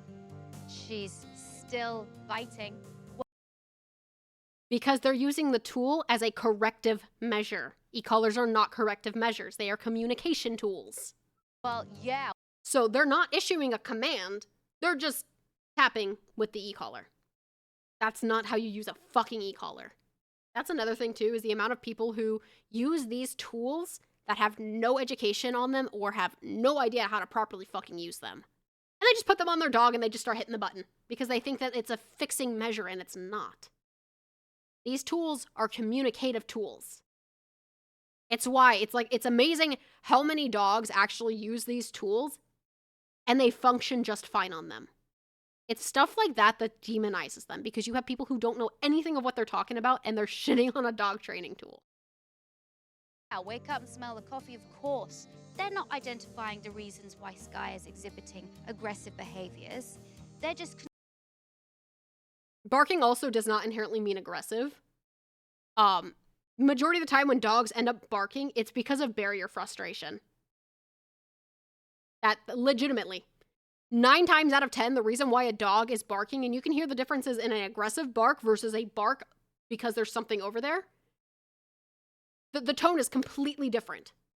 An aggressive bark is actually where they're very much growling with it. There's a lot more teeth with it. It is a lot more front forward versus I'm just barking to fucking bark because I heard something over there and there's a barrier and it's keeping me from it. And so the dog is typically more frustrated with a barrier than anything. Yeah, that's the thing, is like what Ghost said is oh yeah, the dog daddy. He literally abuses his fucking dogs. He is horrible. The fact that people actually pay him for dog training is appalling. Ghost said I got Fox to put on Loki's e-collar on his hand and then press the button on like 17, and Fox was like, I don't really feel that much. That's the point. E-collars are a TENS unit. We use TENS units in physical therapy. All that it does is it grabs their attention, especially like you're going to change the level depending on, because Max, he is a very aloof dog. He has the wings so he can feel his e-collar a little bit more because he has a lot of hair. And there are literally times where he's on a 17 and he doesn't feel it at all because he's distracted because they're dogs. And so you just raise it up a little bit and it's essentially a tap on the shoulder. That's all it does. It grabs their fucking attention. Controlling what irritates them, and in a very abusive way. Good girl. Yeah. Good girl, but you didn't really have any choice in the matter, did you? No. It's like, Felt where that is it? We needed the shock collar for our safety as well as the dog's safety because they're so big. I know what blowing the whistle, giving a treat. Blow the whistle a few times. I'm trying to give a treat find the part with afterwards. the fucking prong collar. Reward her immediately. You blow the whistle. Cool. And Debbie, good. Love comes. Other dog. It was a There's essentially a part where she has this person, the owner's trying the prong collar. The Where dogs is it? are stir crazy. Sky. Where It the only fuck takes is the someone part? to walk past the yard to trigger them. All the dogs go wild. Shut the fuck up. There's essentially a part where she has somebody put a prong collar on and equates a dog's neck to a human's, and I'm like, that doesn't feel very nice. And it's like, a prong collar is not made to be comfortable. Genuinely speaking. Not to mention, I have a large prong collar that I use for Max because that's the collar I'm supposed to be using for him. This, yes, okay, it's right here. Properly or not. People say, well, put the prong collar around your arm and then give it a squeeze and you'll feel it's not that bad. Your arm is not a good comparison due to the fact that that prong is not the correct size for the thickness. When you're looking at a prong collar, right, you always want to make sure you're sizing it correctly and it's sitting correctly where it's supposed to be sitting. So, if you're going to use the test on your arm, I would recommend using one of those really small, like a lot smaller of a prong collar, due to the fact that that simulates like a smaller dog's neck, versus if you're using an extra large prong collar, which essentially is what that is, which should not be used. They would actually be needing to use a medium size. Not the large size. That would be for a Saint Bernard. That would be for an extra large breed dog, like a Doberman, or like a Great Dane, like a Saint Bernard, like a Bernese. Specifically, a dog that has thick fur. Honestly, even like a Great Dane, I would still use a medium-sized prong for them because their hair is so short. They don't need the thickness of the extra large prong, and that's the issue there. That is why the collar is doing that. Because it's not sized correctly. Because you're not using the correct one for the fucking dog. Not to mention when most people put a prong collar on a dog, they'll let it sit low on the neck, and it's not sized correctly. You can remove those links, and it should be sitting high on the neck behind the ears. But Victoria will essentially go on to explain that hurts. That doesn't feel good. It's not evenly distributing pressure. And it's like, yes, obviously not, because it's the wrong size. And you're not doing the test correctly. If you want a more accurate test, blow up a balloon, tie it around a balloon. It will not pop the balloon. And if you're sitting there yanking on a prong collar, that's not how it's meant to be used. It's a pressure release system. It's not made for the dog to pull on it. And there's a lot of people who will use that as an argument. Well, the prong ends up piercing the dog's neck because it's pulling on it. Why are you letting the dog pull on it? Yeah, most large breed dogs can work on a 2.25 prong or 3.0. 3.0 is only meant for longer coats. Yep, exactly. That's where the medium length is always the recommended. Unless you have a dog that has very thick fur. How about trying it on your neck? Yeah. But that's the thing. She's not putting it on. She's just placing against her neck roughly. Like, you don't do that. Actually clip it. It should touch your neck. If it's causing any irritations, then there's probably something actually wrong with the prong collar because it should not irritate your skin. Prong collars should always, yeah, I was about to say, it's more than likely a poorly made prong collar. And the quality of your dog training tool also really matters. It really does matter. If you're using a prong that doesn't have well-rounded tips, obviously it's going to hurt you and your dog. Always be careful on the dog training tools that you're using. Always make sure, genuinely, if you're going to use a prong, I always recommend Hermspringer. Hermspringer is the only brand of prong that I use. Genuinely speaking, because the quality is always there. The tips are always rounded. There is no sharp edges, and there's no risk of puncturing or anything like that. And not to mention, when it comes to these collars are a training tool.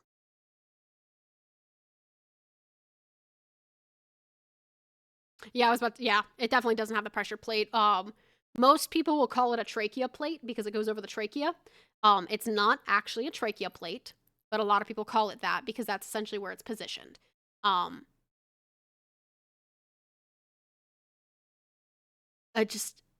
hate poorly made dog training tools, and I hate that stuff like this is so easily accessible to people who don't know what they're doing. Neck is a very sensitive area on a dog. But while a dog's neck may be a sensitive area, it is not as sensitive as a human neck. Our skin thickness is completely different, and we can't sit there and equate it. You are better off than using the meaty part of your upper arm as a comparison than the skin on your neck, because the skin on your neck, on a human neck especially, is a lot more sensitive. But I mean, I've done the prong test on my neck too. Oh yeah, one-way facing prong is horrible. I hate Victoria Stillwell so much. Because a lot of the stuff that she has, this is where, when it comes to dog training, do whatever training method is appropriate for you and your dog. Whether it's using tools, whether it's using corrective measures, whether it's using positive reinforcement and negative reinforcement, whether you're using positive punishments, whether you're using the quadrants.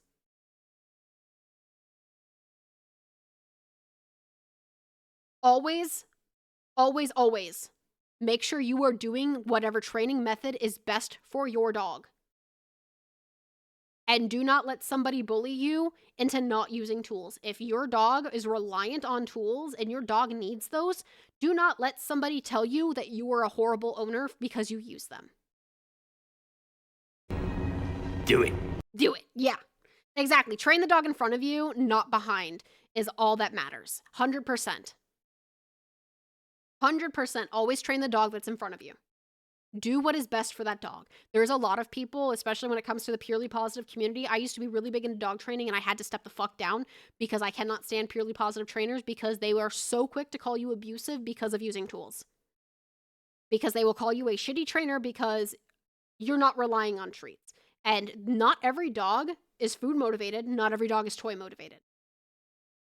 So, like, take Max for an example. When he was a puppy, he had no motivation for toys, no motivation for food. Obviously, as an adult, he has definitely changed. He is very food motivated, and so I can get away with that.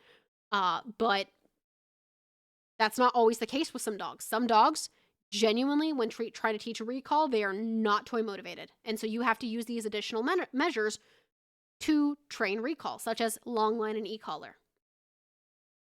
Sometimes even that doesn't work, and that's where there's a method called force fetch.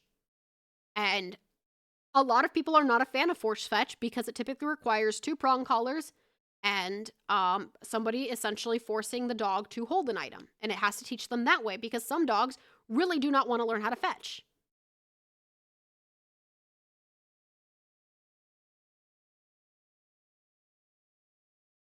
See, that's another thing too. That's like one of the best things is when your dog is more motivated and better trained than the dog that the person is supposedly training. But there are specific training measures that only work for certain dogs. So like Max, he's going to have a version of force fetch because he doesn't like putting things in his mouth. You want chili?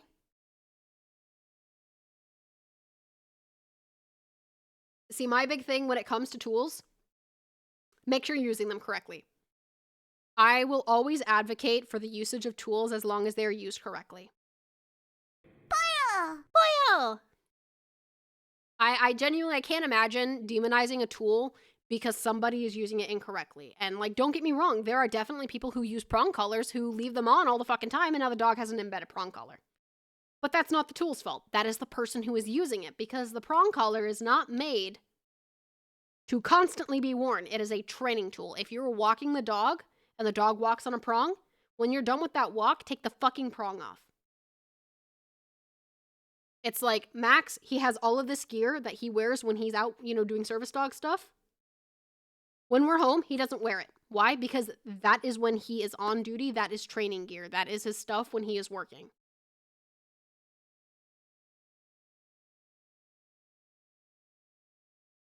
Oh yeah, that's another thing, is if you train your dogs with these tools, always make sure that how you use the tool on them is going to reflect their behavior towards it. So like, I can pull out Max's vest, I can pull out Max's e-collar and Max's prong, and he gets excited because it means we're going somewhere. It means he's going out with me. Just like how Ghost can pull out the e-collar and Loki's like, oh fuck yeah, it's work time! Because he has a positive association with the tool. The only time a dog is ever dejected is when they have a negative association because of improper use. So, like a muzzle. If your dog is properly muzzle trained, your dog should be able to shove their nose in that muzzle and have no fucking issue. The only time that they have a problem with it is because you didn't condition them to it properly. Which is something I actually have to teach Max. But I need a big enough basket muzzle. But there are also a lot of people who think having a muzzle is a horrible thing because it means your dog is bad. It means the dog is a horrible dog. And I'm like, stop putting human emotions behind the use of a tool. A dog does not see it that way. They are not thinking that they're wearing a muzzle because they're a bad dog or because they're reactive. They don't see it that way. They don't think the way that we do. Loki runs to the door when I grab the prong because that's when we go out. Fuck yeah! Dog training tools are good when used correctly. Yes, muzzles have a large variety of use reasons. So the reason why I want to muzzle train Max is because I am not a fan of people just shoving their fingers in his mouth or trying to give him stuff. That's to keep him safe. Some people, like, they'll take their dog to a dog park, but their dog has a huge OCD obsession with tennis balls, and their dog will literally chew on them to the point where the tennis ball will literally file down their teeth. And that's another thing, tennis balls are not good for dogs because they will sit there and chew on it, and it will literally file their teeth down. Don't ever give a dog a tennis ball. Don't. They're bad. Yet there's like dog Nerf balls. Do those instead. Because they are puncturable if the dog needs to bite it. And the dog will not wear down their teeth on. But some people don't want their dog having tennis balls. So when they go to the dog park, because they know people have tennis balls there, they will put a basket muzzle on their dog so their dog can still enjoy going to a dog park, drinking water, and interacting, and running around and stuff, and being able to fully pant. But they don't have to worry about their dog getting a hold of something that could be possibly dangerous to them. Some dogs wear a basket muzzle because they have mouth issues, because they have teeth issues. And they don't want their dog grabbing onto sticks because they might have sensitive teeth or brittle teeth, and so if the dog grabs a stick, they can easily bust their tooth. Some people put muzzles on their dog because they don't want their dog grabbing another dog's toy. Some people wear muzzles because the dog may be reactive. Or because the dog might enjoy eating dirt. There is a variety of reasons why people use muzzles. Yeah, some dogs try to eat rocks, and that's another reason why the dog wears a muzzle.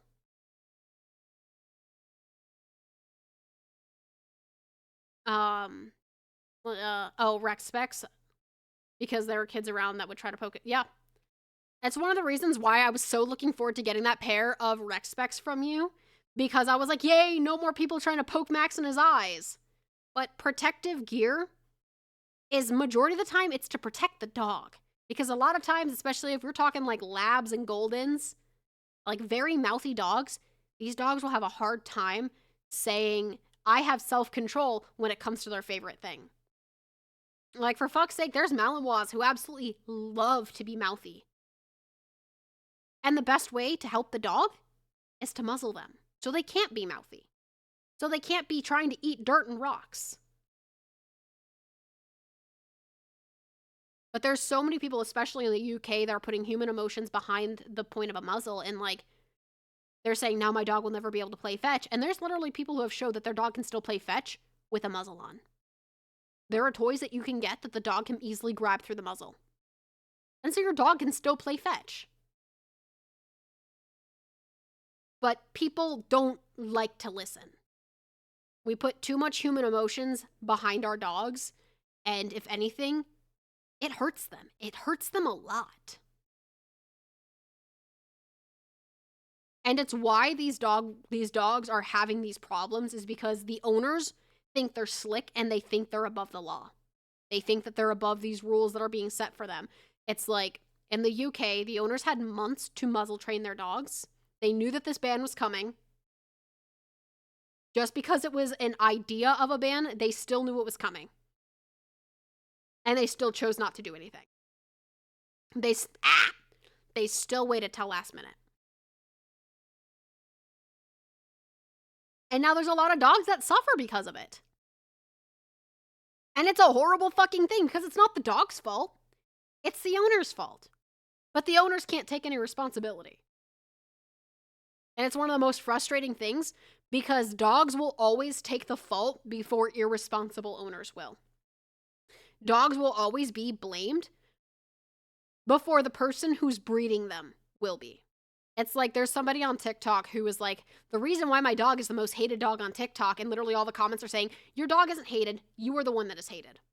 And they cannot understand what that means because they still boil it down to, because they have a Cane Corso Great Dane mix. And this person knowingly went to a backyard breeder and knowingly paid over $1,000 for this dog. Because of it being a rare color. Because it was Merle. Oh yeah, the whole, it's cold outside, let them in. It's like, I made a video about it on TikTok, on my IRL TikTok, and I was talking about it, and it was essentially what my thoughts were about dogs that stay outside 24/7. And, you know, livestock guardians. A lot of people don't think about it, but livestock guardians stay with the livestock. They are never inside. Yeah, huskies love the cold. Like long-haired dogs, they will stay outside because they're built for that weather. As long as the dog is built for that climate, leave them outside. Huskies, they can stay in like below 20 degrees because that's what they're built for. It's like there are some people who will say people who have sled dogs are cruel to their sled dogs because their sled dogs are chained close to their doghouse. They have enough area, their area is clean. And a lot of people don't understand that the reason why the dogs have to be chained is so if they get over snowed, they can find the dogs. The dog is chained because the dogs sometimes will actually sleep outside during a snowstorm. And so when the people are looking for the dogs, they can literally follow the chain to the dog. So the dog is locatable. And I don't know why that's such a hard concept to grasp. See, that's the thing. In the, like, when I was back in Arkansas, Rosary, she was always so cold, but if Rose would stay outside with Max all day, he would 100% be outside all day. It's just, she would have to go outside in her winter outfits.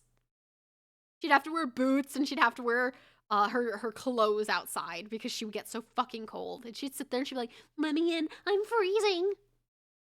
But that's the difference. Rosary was never built for cold weather. She had, like, her hair was 100%, like, she was a Great Pyrenees bloodhound mix. She was 100% a mutt. Love that dog, though. But she was not built to withstand cold weather. She was mainly, Thank you, Jonathan. Yeah, that's the thing, is Max would 100% stay outside all day. Because that's what Max loves. He loves being outside.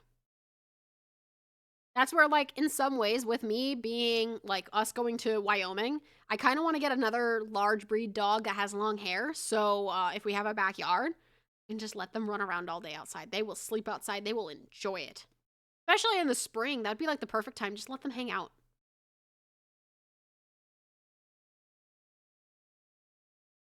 How is everyone doing with the party over here? Oh, you know, just talking about dog stuff. We're having a conversation about dogs.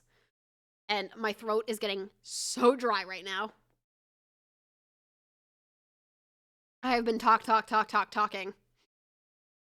Yeah, we're talking about ethical dog breeding, dog training tools, stuff like that. Fun stuff. He asked, like, how much you need to go outside, and he's like, oh my god! Freedom! Snow! Watermelon. Oh, man. Maybe we'll do, like, a segment where we just watch bad dog trainers and we rip them apart. That would be fun. As a fish owner, oh, yeah. Like, I hate how many people will literally say that it's okay for poor pet care when it comes to fish because it's a fish.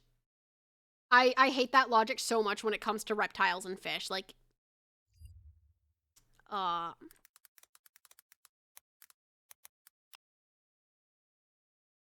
you will have stuff like this. Like these. Hey, Justine, what do you think about these? Aren't they great for betas? No. They're not. It's like,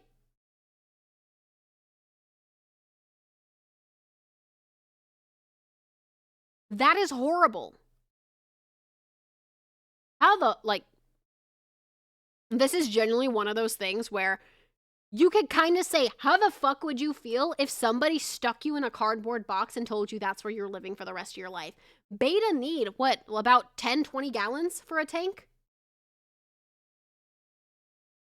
Don't they need like a 20-gallon tank? I think they need a 20-gallon tank.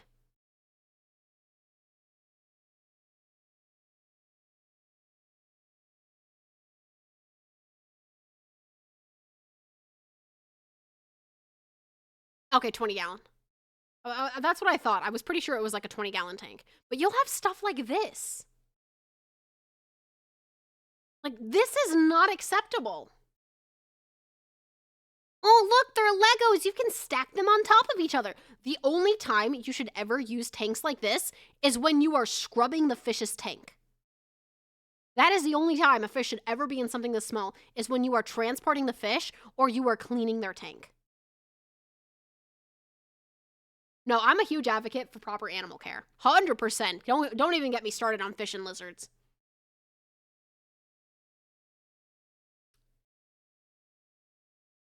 Hello, chaos. How it be, but like that for a fish that size and for this many fish in this tank, this is not acceptable. This is not acceptable.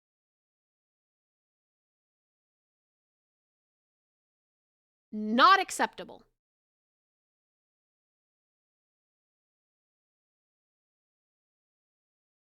Oh yeah, or for pictures for selling them.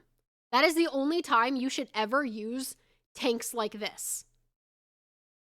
Like if you are a fish breeder and you're needing to get photos of the babies and stuff, this is the only time that you should ever use shit like this. It's like you have the standardized fish tank, which everyone knows is something, you know, along this sort, right? It's like, or more so like this, right? This is no water filter, no heater, no thermometer.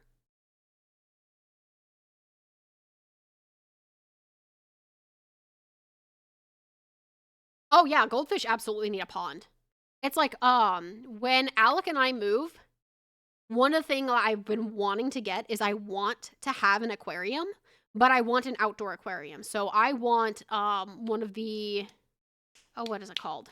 It's an ecological aquarium. So where you have like the plants in there that filter the water, and it's essentially, you know, like a terrarium, but a waterscape. What is the fucking word for it? Aquascape. Where the plants filter the water, and it's essentially, I want goldfish in there, but I want it outside.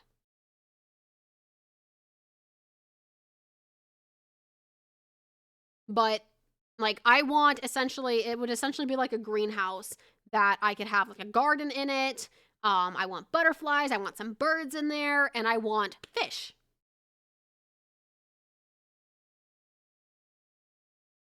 And we ain't gonna do stupid shit like this. Hell no.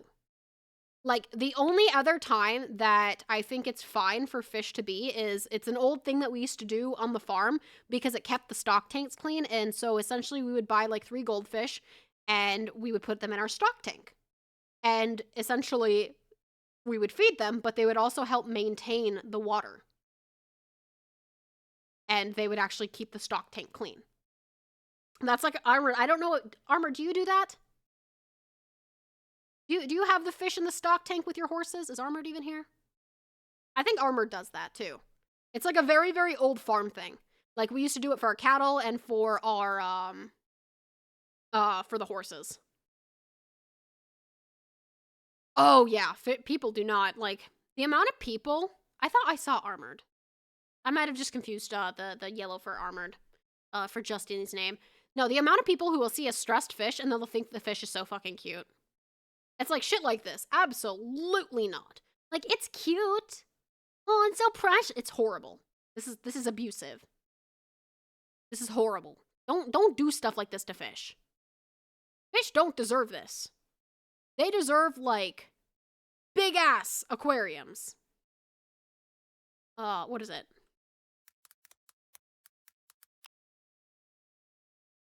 They deserve shit like this. This is what I want. I want a koi pond so badly. With a waterfall and lily pads and turtles and frogs. I want shit like this. Hello, Happy.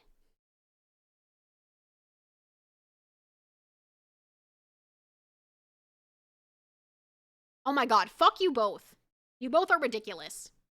But, like, look how nice these ones look. This is what fish deserve. This is what fish deserve.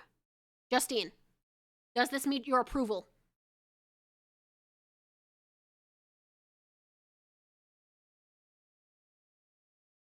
Rack time? Am I supposed to rack my tits?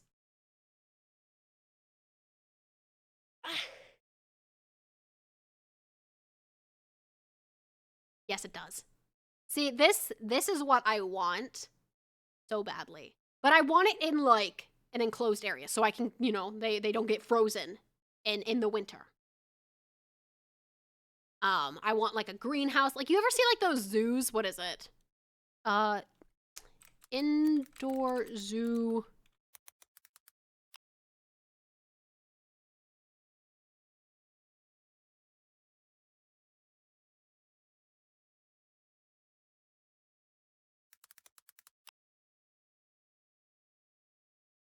Not like these. It's,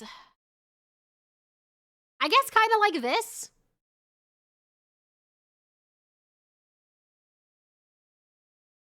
Like, where it's an indoor area, but they have, like, water, and the fish are in there. I wouldn't say it's like an aquarium, because it's essentially a miniature habitat for fish. You can have, like, birds and stuff in there. Essentially, you have, like, your own mini ecosystem. A king cake? What the fuck is that? My tanks go no smaller than 20 gallons. My tank situation is the best it will get. You got this, Justine. I can't remember. There's a specific name for it. But essentially, you go inside and it's like this entire ecosystem. But it's like, it's open. Like, I remember seeing it all the time as a kid at, like, going when I went to zoos and stuff. And it's something like this. Does that make sense? Like these. But inside a building. So you can have, like, a greenhouse, and butterfly. This would be, I guess, like, the best example. You know, like, you have a path, and you have, like, plants and stuff, but obviously with, like, you can go into the plants and all that, but you'll have like birds flying around in there. You'll have like fish, insects, stuff like that. Of course, it's a Louisiana fucking tradition. I've never had that. The fuck do you mean? Maybe otherwise, it's a Mexican or a Louisiana Mardi Gras tradition. He's Mexican. He's Mexican. He has done the Mexican version of that. But yeah, this is essentially kind of what I'm talking about. Something like this, but less obviously it looks like a fucking zoo. This would be a better example. Like that, but you know, you could, you understand. You understand what I'm trying to say. That's what I want. I want something like that attached to the house.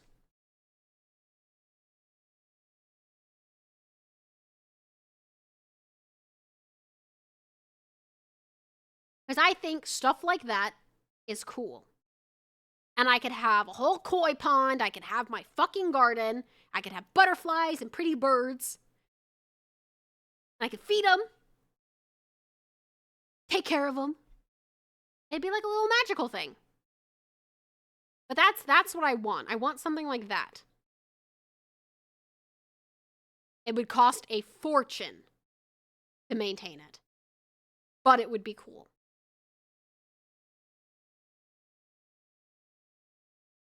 But I would mainly want it for like, so like quail. So when I'm talking birds, I'm not talking like pet store birds, right? I'm talking like quail. I'm talking about like birds that I can raise and eat. Like it would essentially be like an indoor garden. And then I would want specific types of fish that I could reproduce, like a salmon. A salmon garden. I could have salmon fresh, but I raise them myself. So not only would it essentially be like a mini farm of some sorts, but the ecosystem could also sustain itself. Yeah, kind of like a salmon farm, but like not with the ickiness that salmon farms have. But like having fish that I could actually eat, while also having fish that can help sustain the ecosystem. And when I'm talking about birds, I'm talking like quails and pheasants and, chickens and ducks, stuff like that. And maybe some turkeys.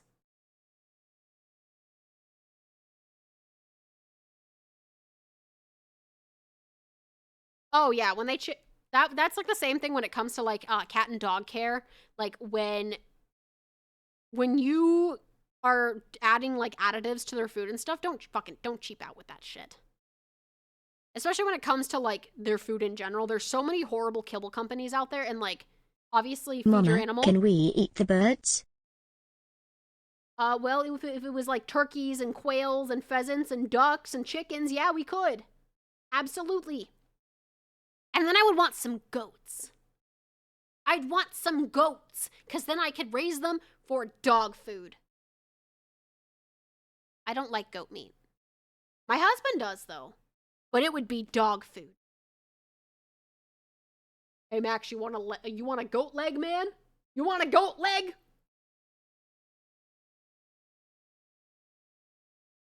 I want stuff like this, because I like stuff like this. Like, yeah! This is perfect! This is perfect! Ah! I knew it was going to be a matter of time until I found it. Something like this. An enclosed ecosystem. You think that's legal? You think the states allow something like that? Dog food for the... I mean, he technically is a dog. He does go woof.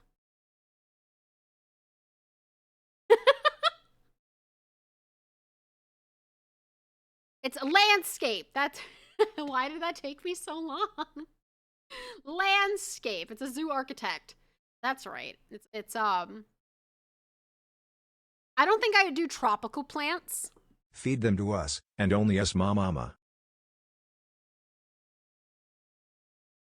But I don't want to leave the house. The house. why you gotta pick Alec up. But I don't want to leave the house. The ghost. Ghost. Can I get tres leches instead? I like tres leches.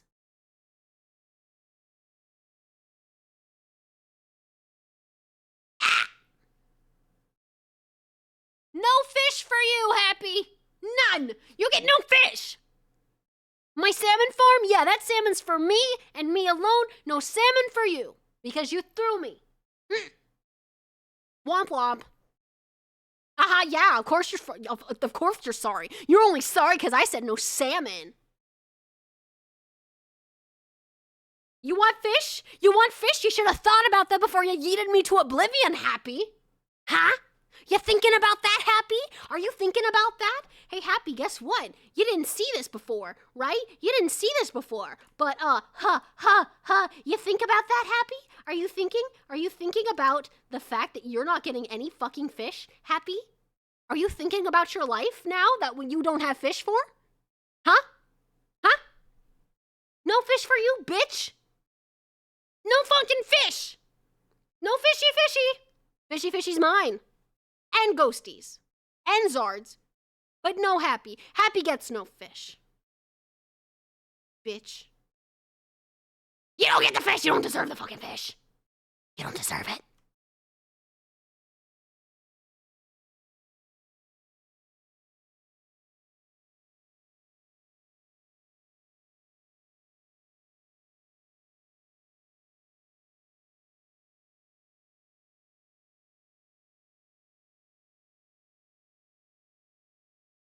Yay, fish for Zard! Yes. Fox brought the stuff and we're gonna bake 2 homemade king cakes and give one to his parents. Oh! Wait, what the fuck is Mardi Gras? Is that a sports team? What is Mardi Gras?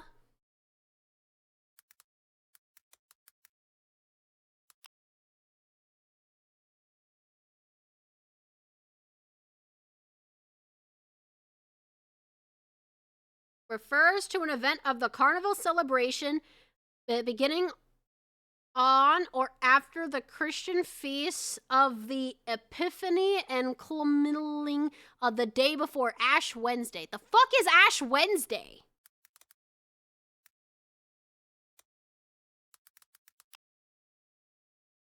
Is a solemn reminder of human mortality and the need for reconciliation with God and marks the beginning of the penitential Lenten season. What the fuck is the penitential season?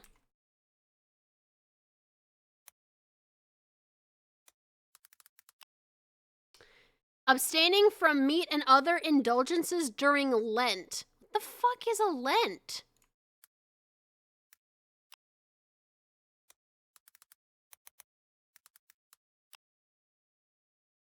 A period of fasting and regret for one's sins that is observed in the 40 weekends from Ash Wednesday to Easter by many churches.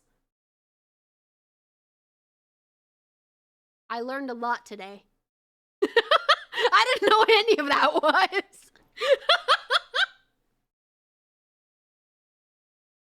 I need a translator for my translations. Listen, I'm dyslexic. I can't read some of these words. Okay. So, why Lent? Millions of people do this during Lent as a sign of sacrifice and to test their self-discipline. I have none. I have no self-discipline, so therefore I will not partake in this Lent. But for those who are partaking in what is called Lent, I do support you. And I hope that you have many good days of self-discipline. So why not meat? Why can't you eat meat in Lent? Why can't you eat meat during Lent? Hey, that's one of the first churches. All right, since Jesus sacrificed his flesh for us on Good Friday, what the fuck is? We refrain from eating meat in his honor on Fridays. So is it like all throughout Lent or just Friday. Good Friday is a Christian holiday commemorating the crucifixion of Jesus and his death at Calvary.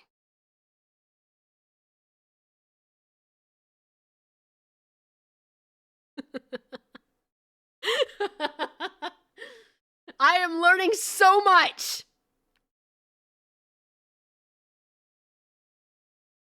Why do they call it Good Friday if he died? Wouldn't that mean it's Bad Friday? Why is Good Friday... Second search, why is Good Friday called Good Friday? Because the religious significance of the day for Christians who believe that Jesus' death on the cross was the ultimate sacrifice for humanity's sins. Oh, so that's why they say it's good. Well, now you know, Happy. I read it out to you. Why do Christians think Jesus dying was good? Oh, look, 7 reasons why Jesus had to die. Oh, hey, Kiwara went.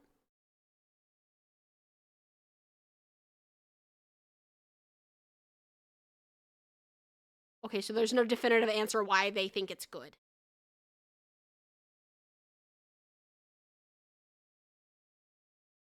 We are learning a lot today.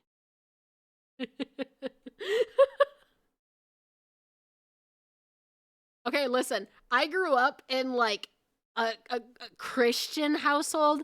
The eye roll is like quotations, cause I never did any of this. And I'm also not Christian, so I'm pagan. So all of this is like news to me. Like there was a period of time when I was going through an airport and I saw a whole bunch of people that had like a mark on their forehead. And so I was literally curious that I was like, why do people walk around with a mark on their forehead today? And that's when I found out about Ash Wednesday, but I never really looked into it because I never really understood it. But yeah.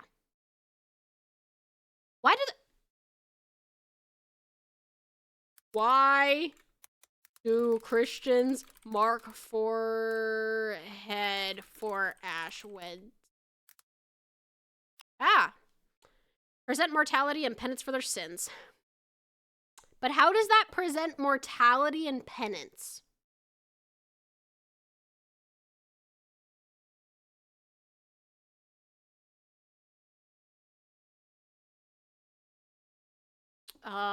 It's applied by a priest during morning mass, often along with small blessings. Remember that you are dust, and to dust you shall return. Why does forehead mark mean mortality? Ash Wednesday.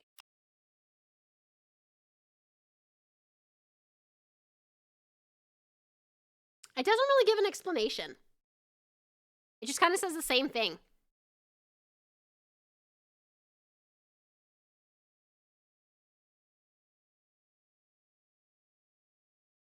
Oh, it's done for 2 reasons. A personal act of remembrance and as a sign or witness for others. Got it. I am learning a lot of stuff today. I remember when I was in South Carolina and I saw a lot of it and I thought it was like some weird cult stuff and I was like, oh, what is happening? I've never seen that before. It's very interesting. Kind of exotic.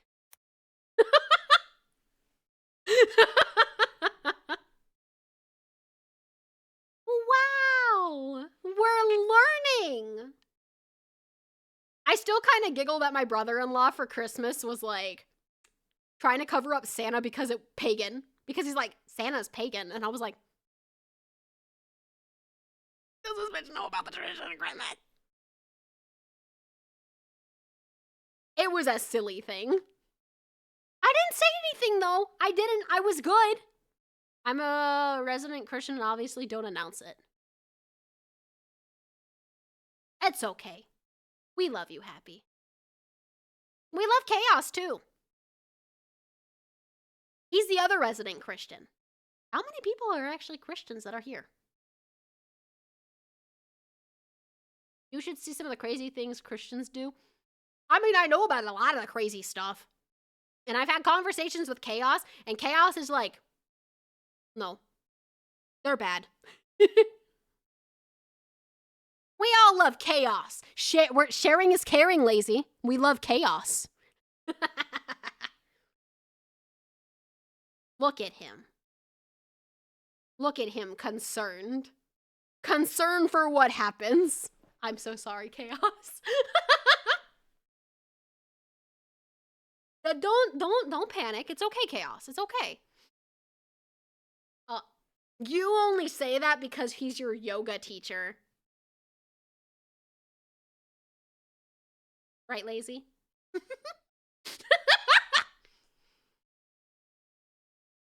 Oh, we got Lazy's feisty arc. Oh my goodness. Oh, Chaos, what'd you do to Lazy? Yoga's supposed to mellow the body out, not rile them up. Why did yoga make my...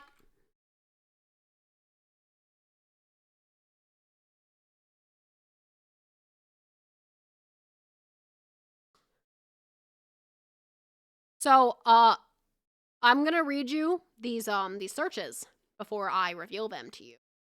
So I was typing because I wanted to learn why Lazy is all riled up after some good old yoga. And it says, why did yoga make my forehead mark mortality? Why did yoga make my forehead hot? Why did yoga make my forehead tingle? Why did yoga make my bum bigger? Why did yoga make my back hurt? Why did yoga make my hips wider? Why did yoga make my Lenovo? I'm curious about the Lenovo one, and I really want to click it.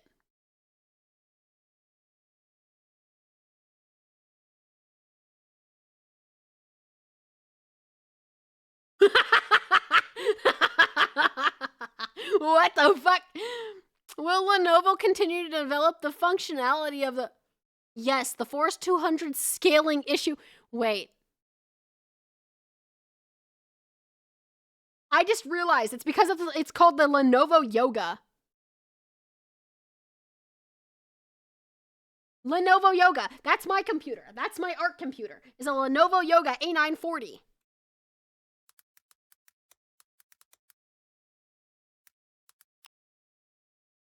Not gonna lie. I genuinely wish they would come out. Oh, new options available, actually.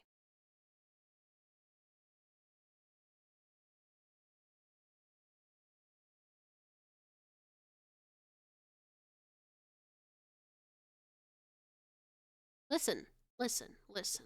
I'm not sponsored by Lenovo in any way, shape, or form, but we're going to be crackheads for a moment, and we're going to review my computer. We have had a lot of interesting topics happen today. So, we are going to be reviewing the Lenovo Yoga A940 all-in-one desktop. Right here, as you can see. Amplify your creativity. It has a powerful Intel Core processor, provides fast responsiveness, features 27-inch tilting 4K UHD display with pen support. Okay?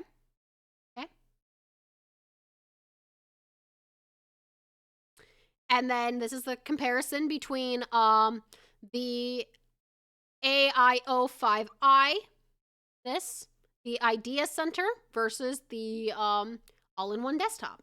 A940.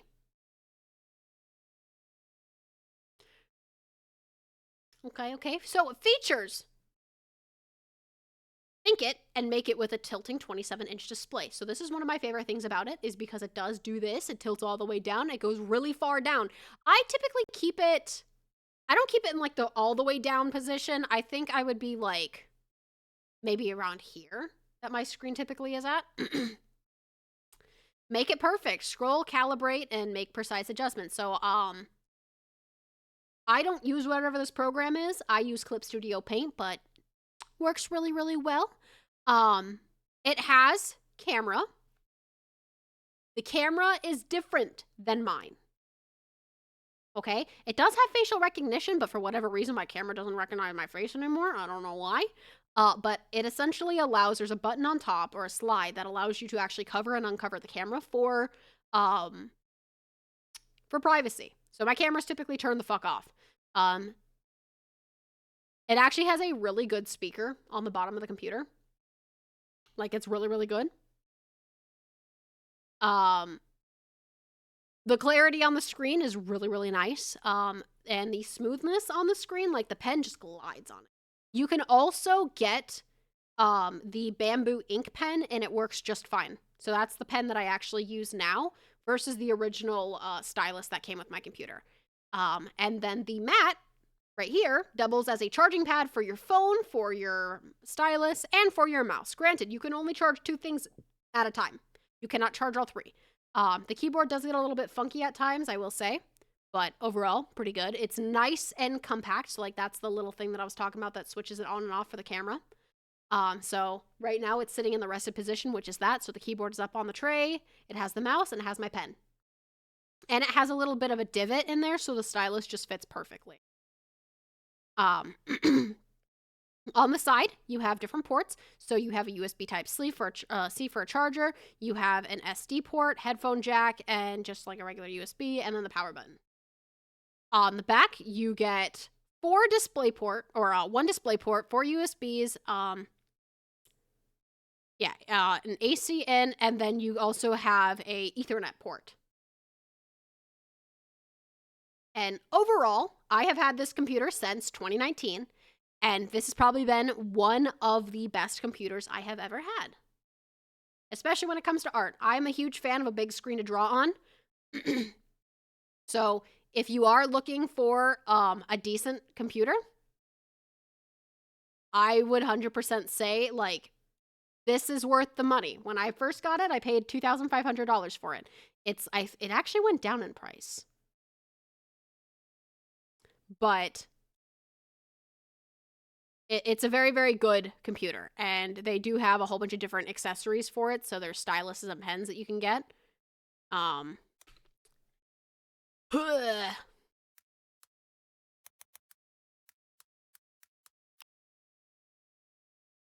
So here are some different ones that will be compatible with it. I just got a Wacom bamboo pen because I enjoy the weight of it, but this is the actual pen that you could get. You can use the Lenovo digital pen that just comes with it. So if you have problems with it, that would be the pen that you're looking for. But any of the Lenovo pens should be compatible. You can always test the compatibility. And if you need a pen tip, these are your stylus tips. And you can also buy them. Like, you'll get 3 in a package, and then you'll get one of these things to replace it. I have my nibs. There's somewhere. I actually need to order some nibs for my Wacom stylus, though. But I enjoy the weight of it. Any questions?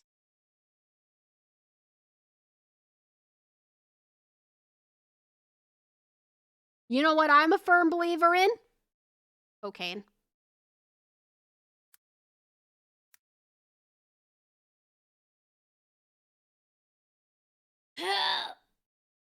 I'm tired.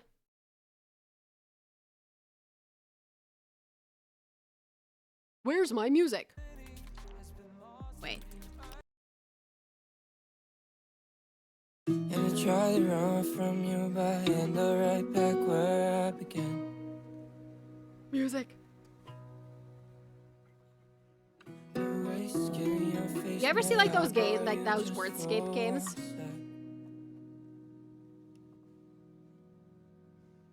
In this place, we'll stay with the fire burn. It's nice and quiet.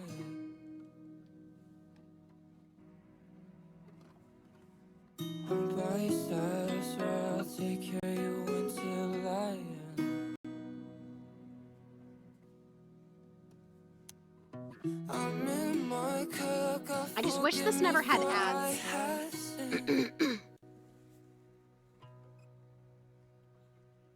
I pull out the nails, they heal, I guess that's what I get. And pulling out my hair and I I didn't want that. How to control it.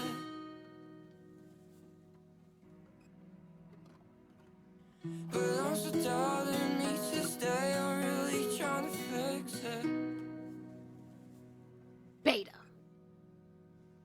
And you're 1,000 miles away. What is this? So good. Well, I'm a mess with bags I and hate- eyes. I don't look good. I hate the advertisements.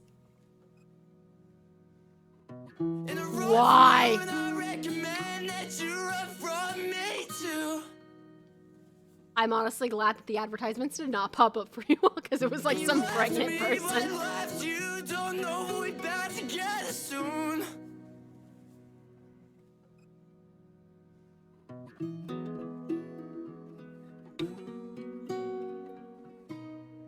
But how can I ad block it?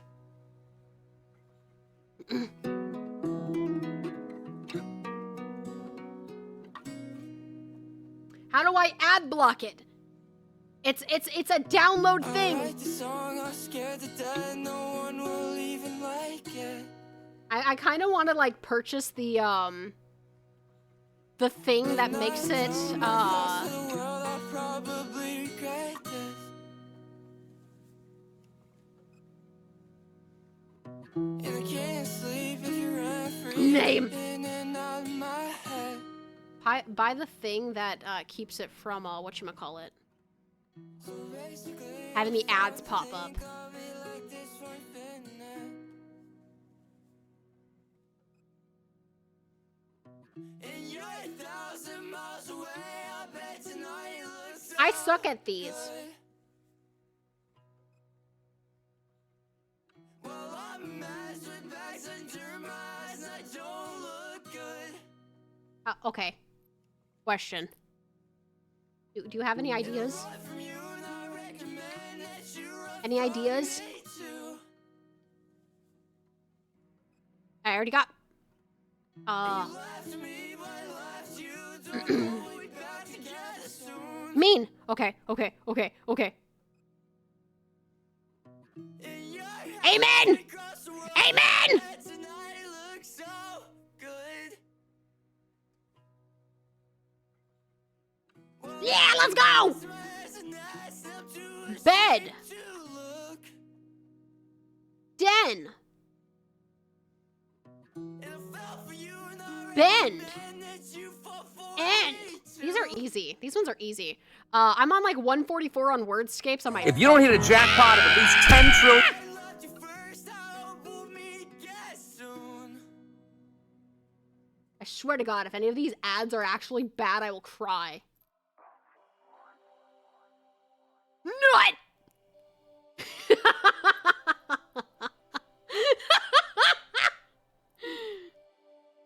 Aunt. Aunt. Aunt. Taunt. Tan. Nuda. Aunt. Tuna.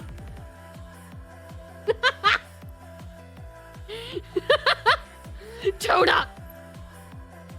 Bowl. Low. Lob. Wob. Blow. Blow. Owl. Owl.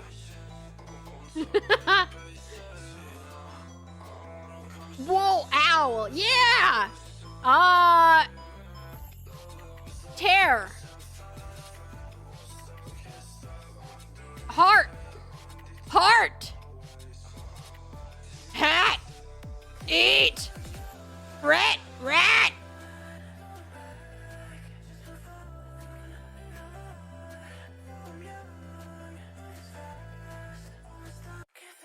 Hair. Heart.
I'm lost, I can't find an escape.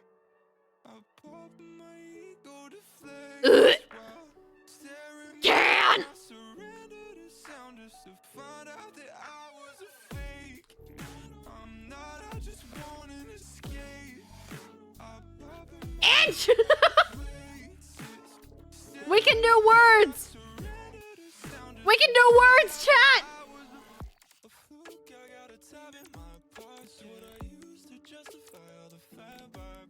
Are we going to Egypt?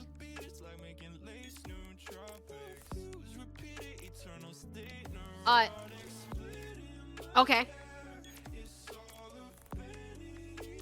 We're going to the Red Sea! What? Water? Where? Tea? Wet? Eat? Where? Oh. Wart! War!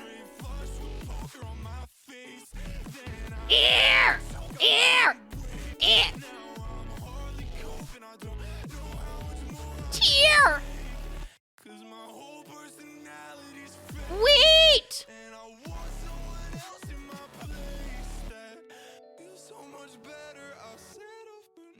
What? Wet!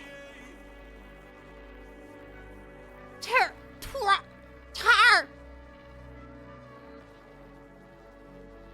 Art! What?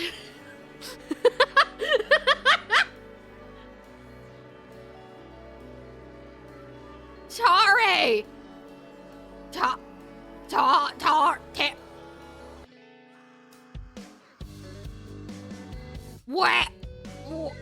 Where? Tea! Wee! Twa! Wee! Twa! There!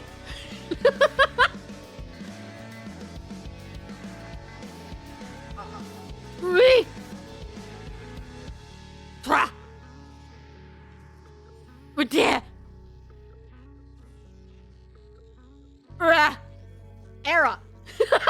That went raw! What the fuck?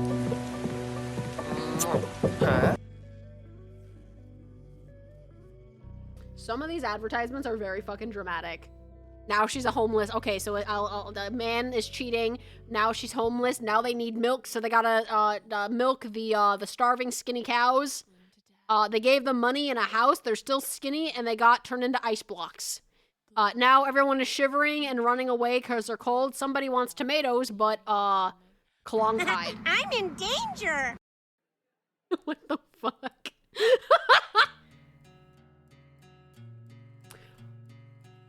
Rat. Let. Late. Rate. Reet. Lar. Lair. Lart. Late.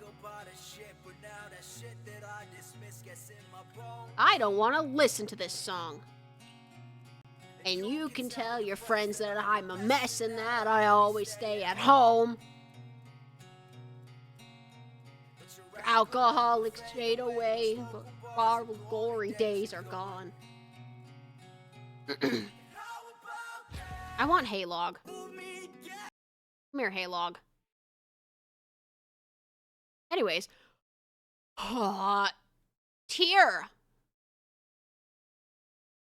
Hare. Nice. Nice. Later. Late. Real. Ha.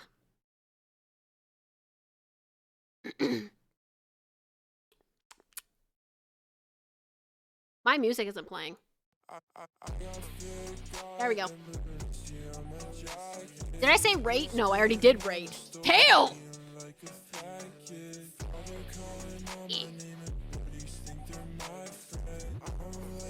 Earl!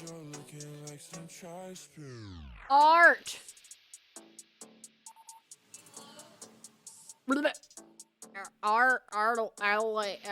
Alter.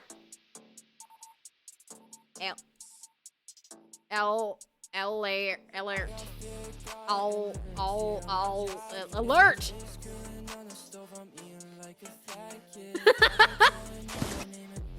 Ah!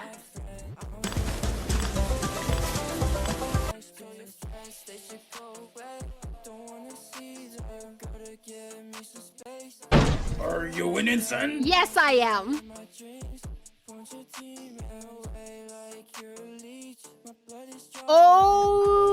Ocean. Once.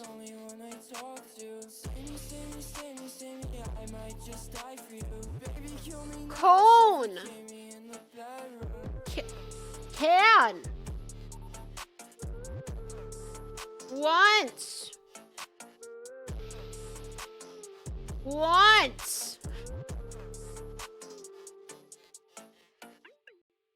No. Cane. Oh.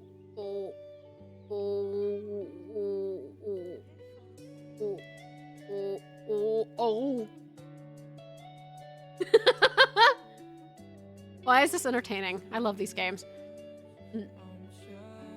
I already got once! Once! Once!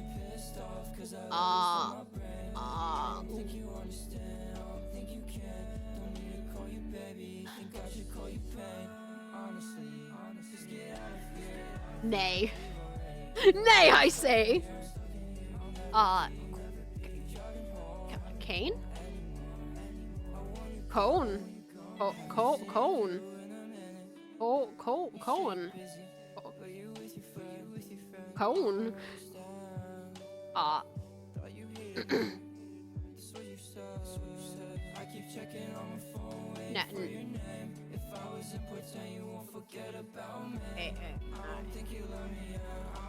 Canoe!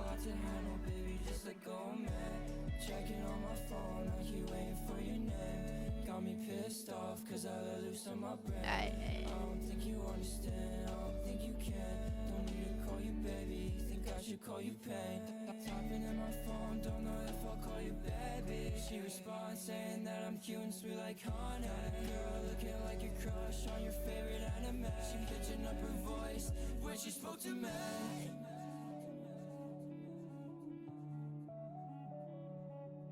I already got ocean. Ocean. It's 4-letter word ends with E. No. Los.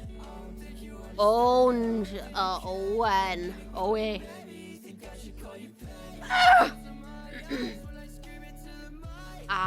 And O.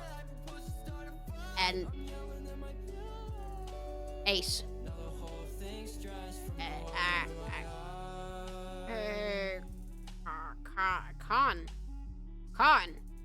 Con. Kit.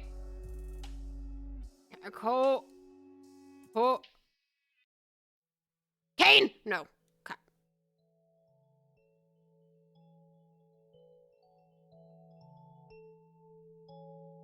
I don't know. Justine, I thought you were good at this game.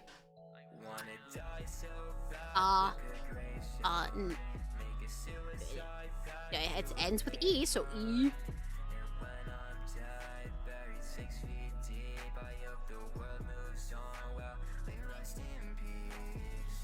Eon. E. Cat. Oh. Cat.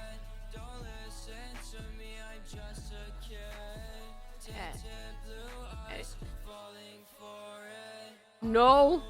There's no P! There's no P! E.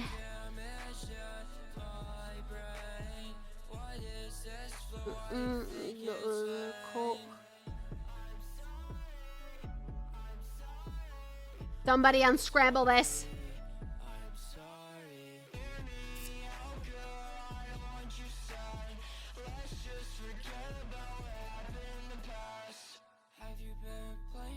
Acne! Freaking pimples! I hate these ads.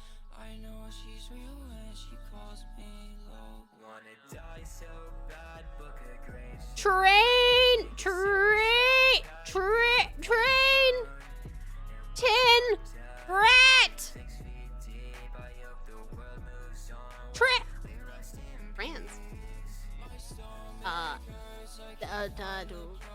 Rain! That's gonna be my daughter's name. Rit. Knit. Art! Rin! Ran! Tan!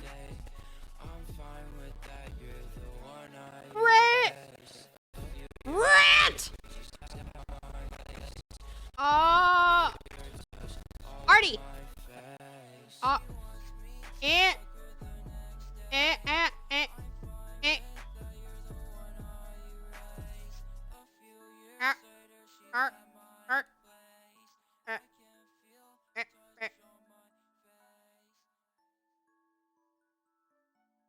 Anti!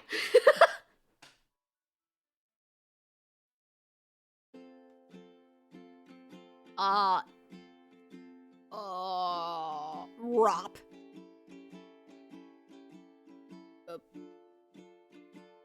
Poo. Proud. Rod.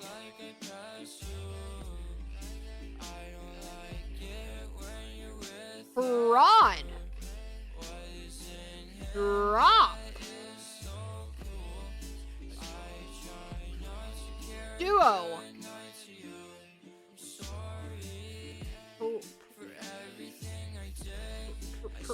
Pro? Bro.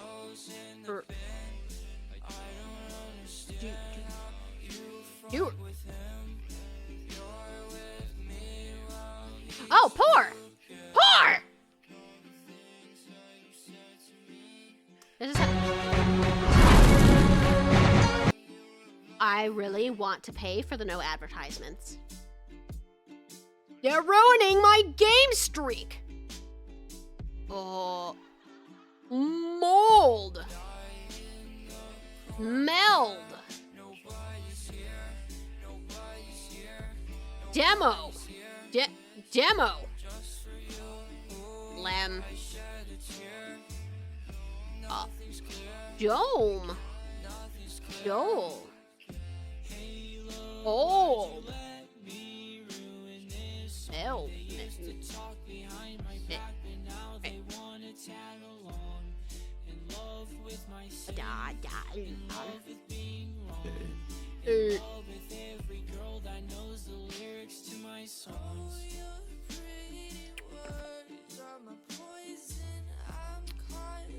Oh, model, yeah. Model.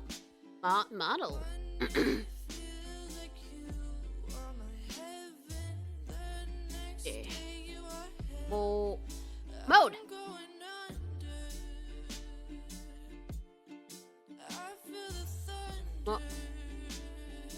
Mole. Check that out, chat. We are trucking along.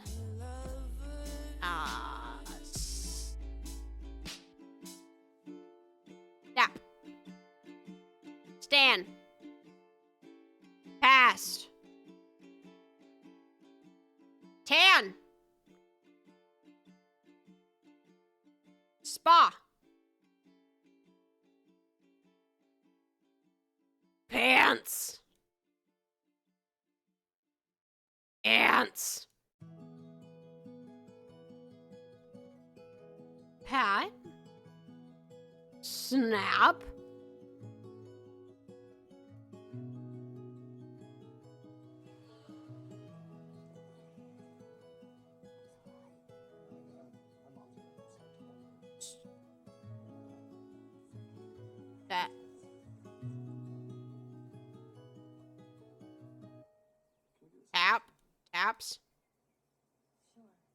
Spat.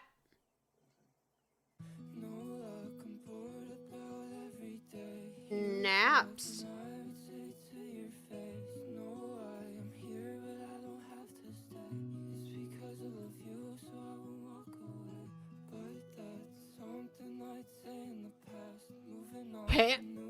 Okay.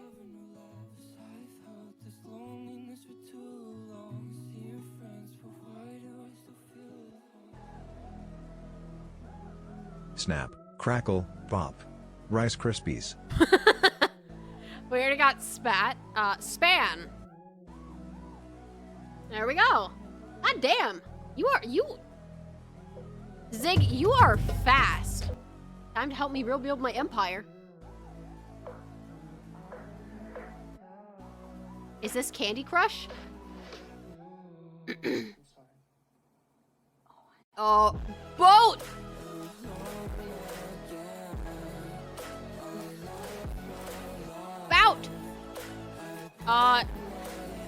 Tub! Butt. Bat. Bot. Out. Hooba. You got at least 3 brain cells. Damn, share some with the rest of us. About. Bot.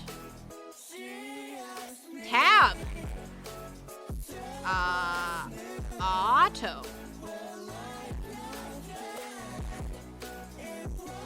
Zig is sharing the brain cell with me, man!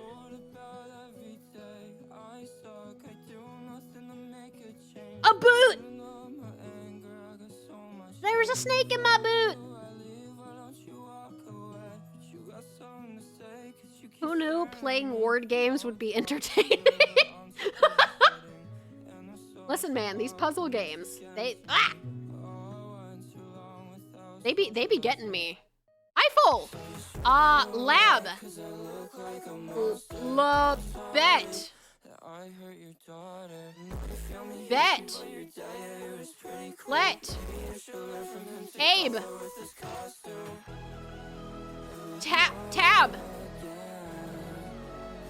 Table.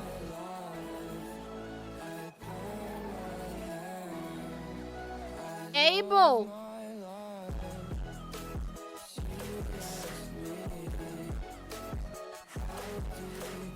Ale. Tail. Belt. Belt. Eel.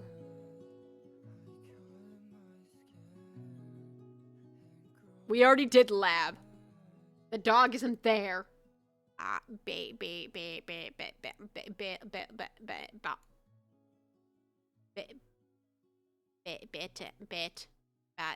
Beta. Late.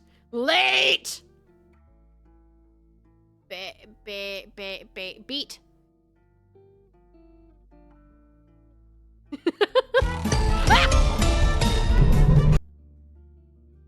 Some of these ads you cannot see and it makes me happy. Oh, it's probably because these ones are like gambling ads. That's interesting. Deal. Dealt. Dealt. Delta. Dealt. Dale. Lead. Let. Late. Date.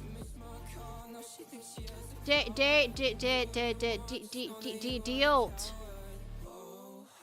Eat. Ate. Eat. Towel.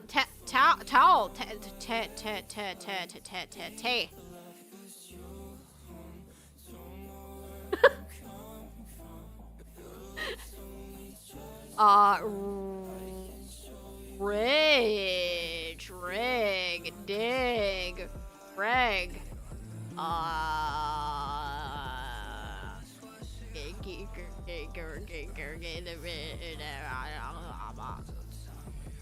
ride, Die. Ah! Grid.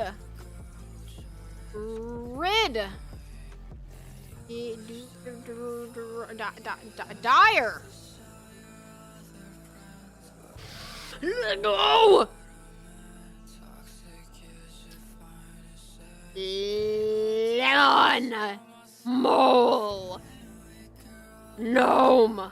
Nom. Gnome. Loom. No.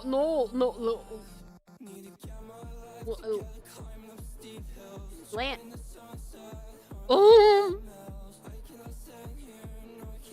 Noel.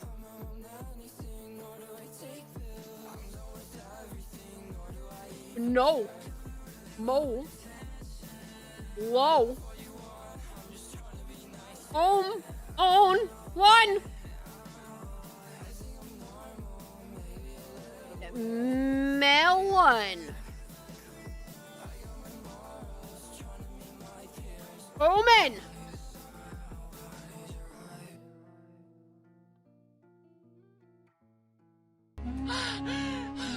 See, she's giving birth! She's having a baby! That woman is pregnant. I don't want to play this game.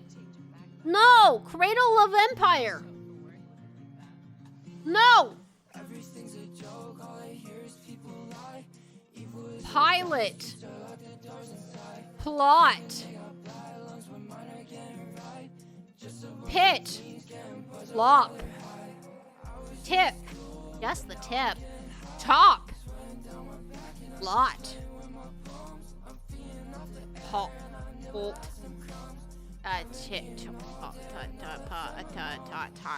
Type. Wait.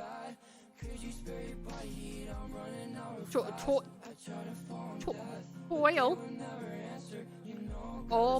Opito. Oil. Lit. Lit. Whoop. Top. Pot. You gotta sound out the words. Spa. Stap. Spat. Tap. Weed. Sap. Pasta! We're in Italy! No, we're in France. I'm so sorry. Sat. Tap. Hey. Tap. Spat.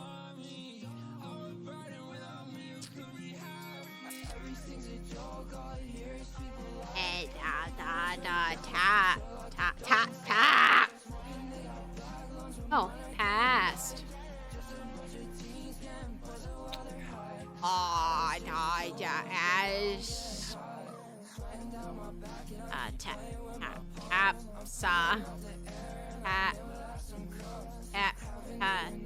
Pass.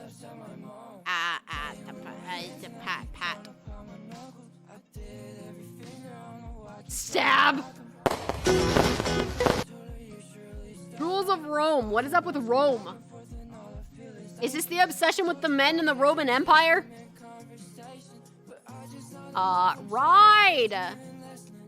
Ride. Rib. Die. Bird. Birdie. Ride.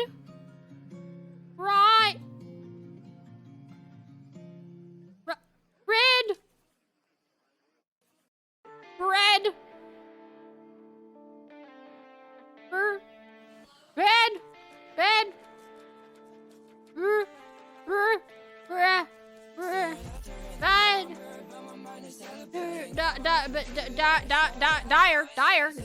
dire. That's a good day. That's a good game. Ah. Earn, use,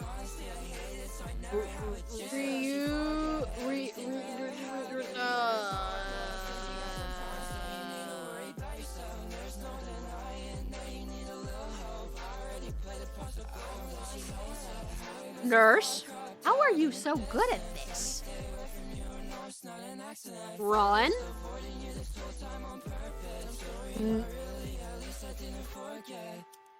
Brandy! Hi. Hi, Banders. Son, it's me! I'm in the game! I'm in the game!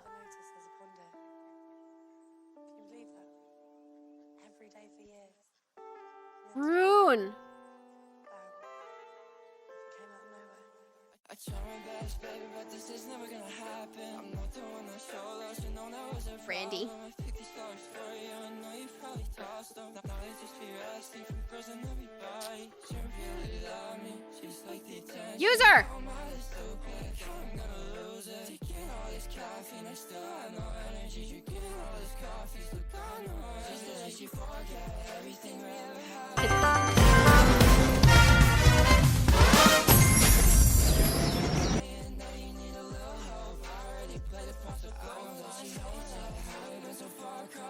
Brandy!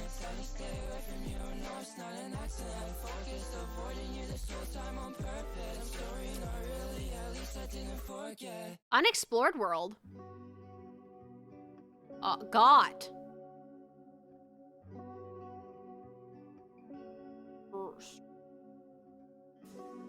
Strong.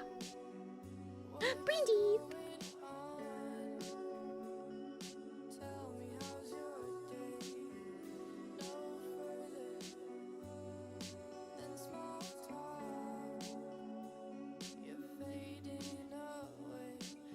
Oh my goodness, Bran.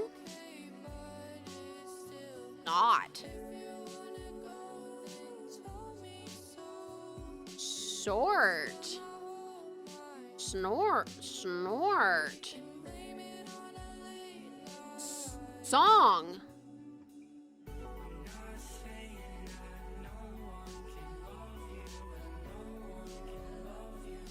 Sog.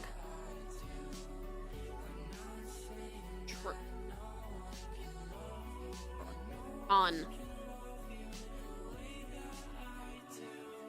Whoa.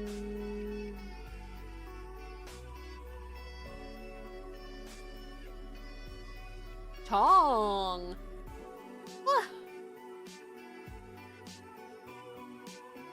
We already did not, and Roy? That's a name. Oh, rot. Sort. We already got sort. Hello, chef. Tongs? Oh, yup, you're right.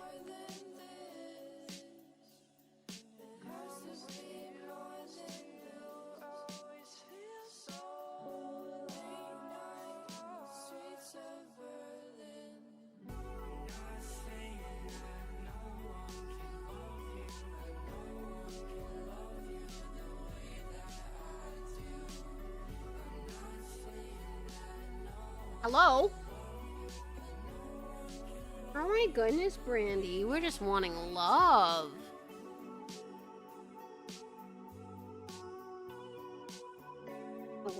No?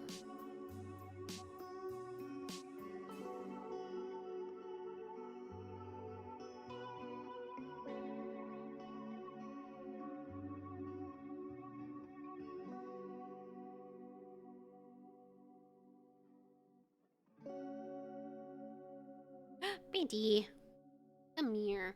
Snot! Oh, you're right.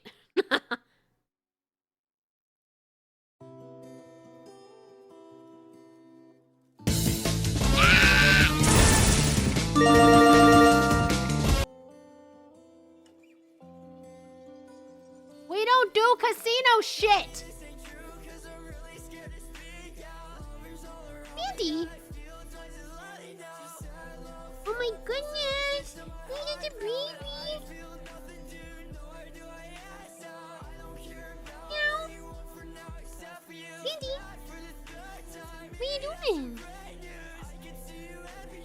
goodness, she's such a big baby. Dog time. Tit. Rat. Sat.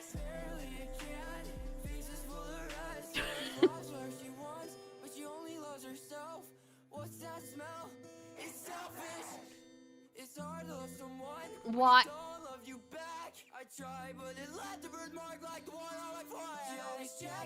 Why did tit work?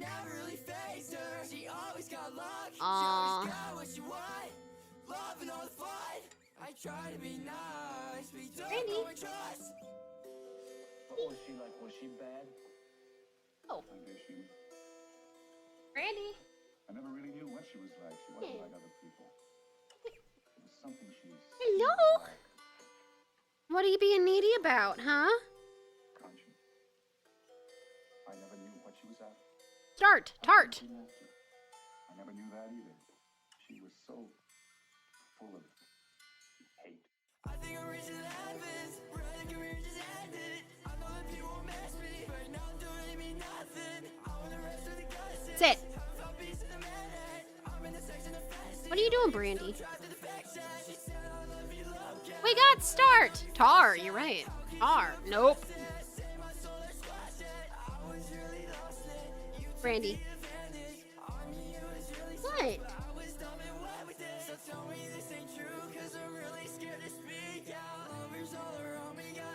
Art!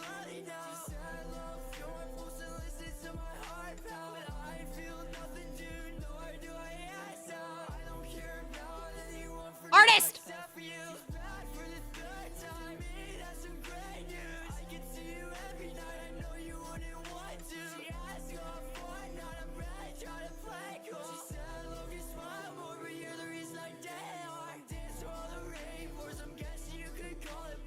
Star. Dare.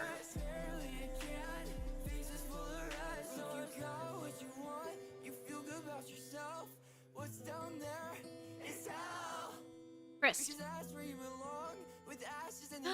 I am currently making homemade red and red. Can I have some of those, please? Can I have, please? Please, I'll be so good for those. Chef, please, mail me some. Andy.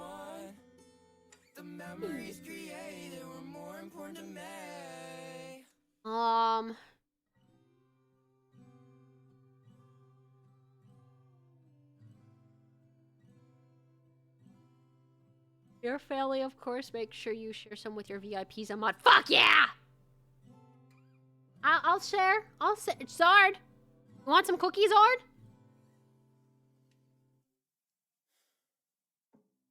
Brandy's being so needy right now. She's on my lap and she's like, I need some sort of love, mommy. Getting the spankies. I'm spanking. You're getting spankies. Andy. Tate.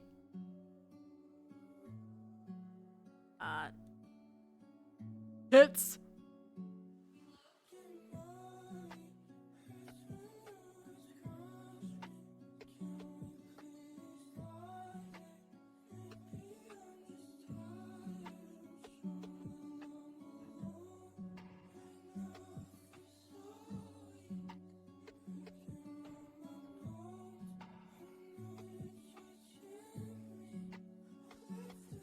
Getting closer, hoping I can fix your only little problem, praying that you'll quit.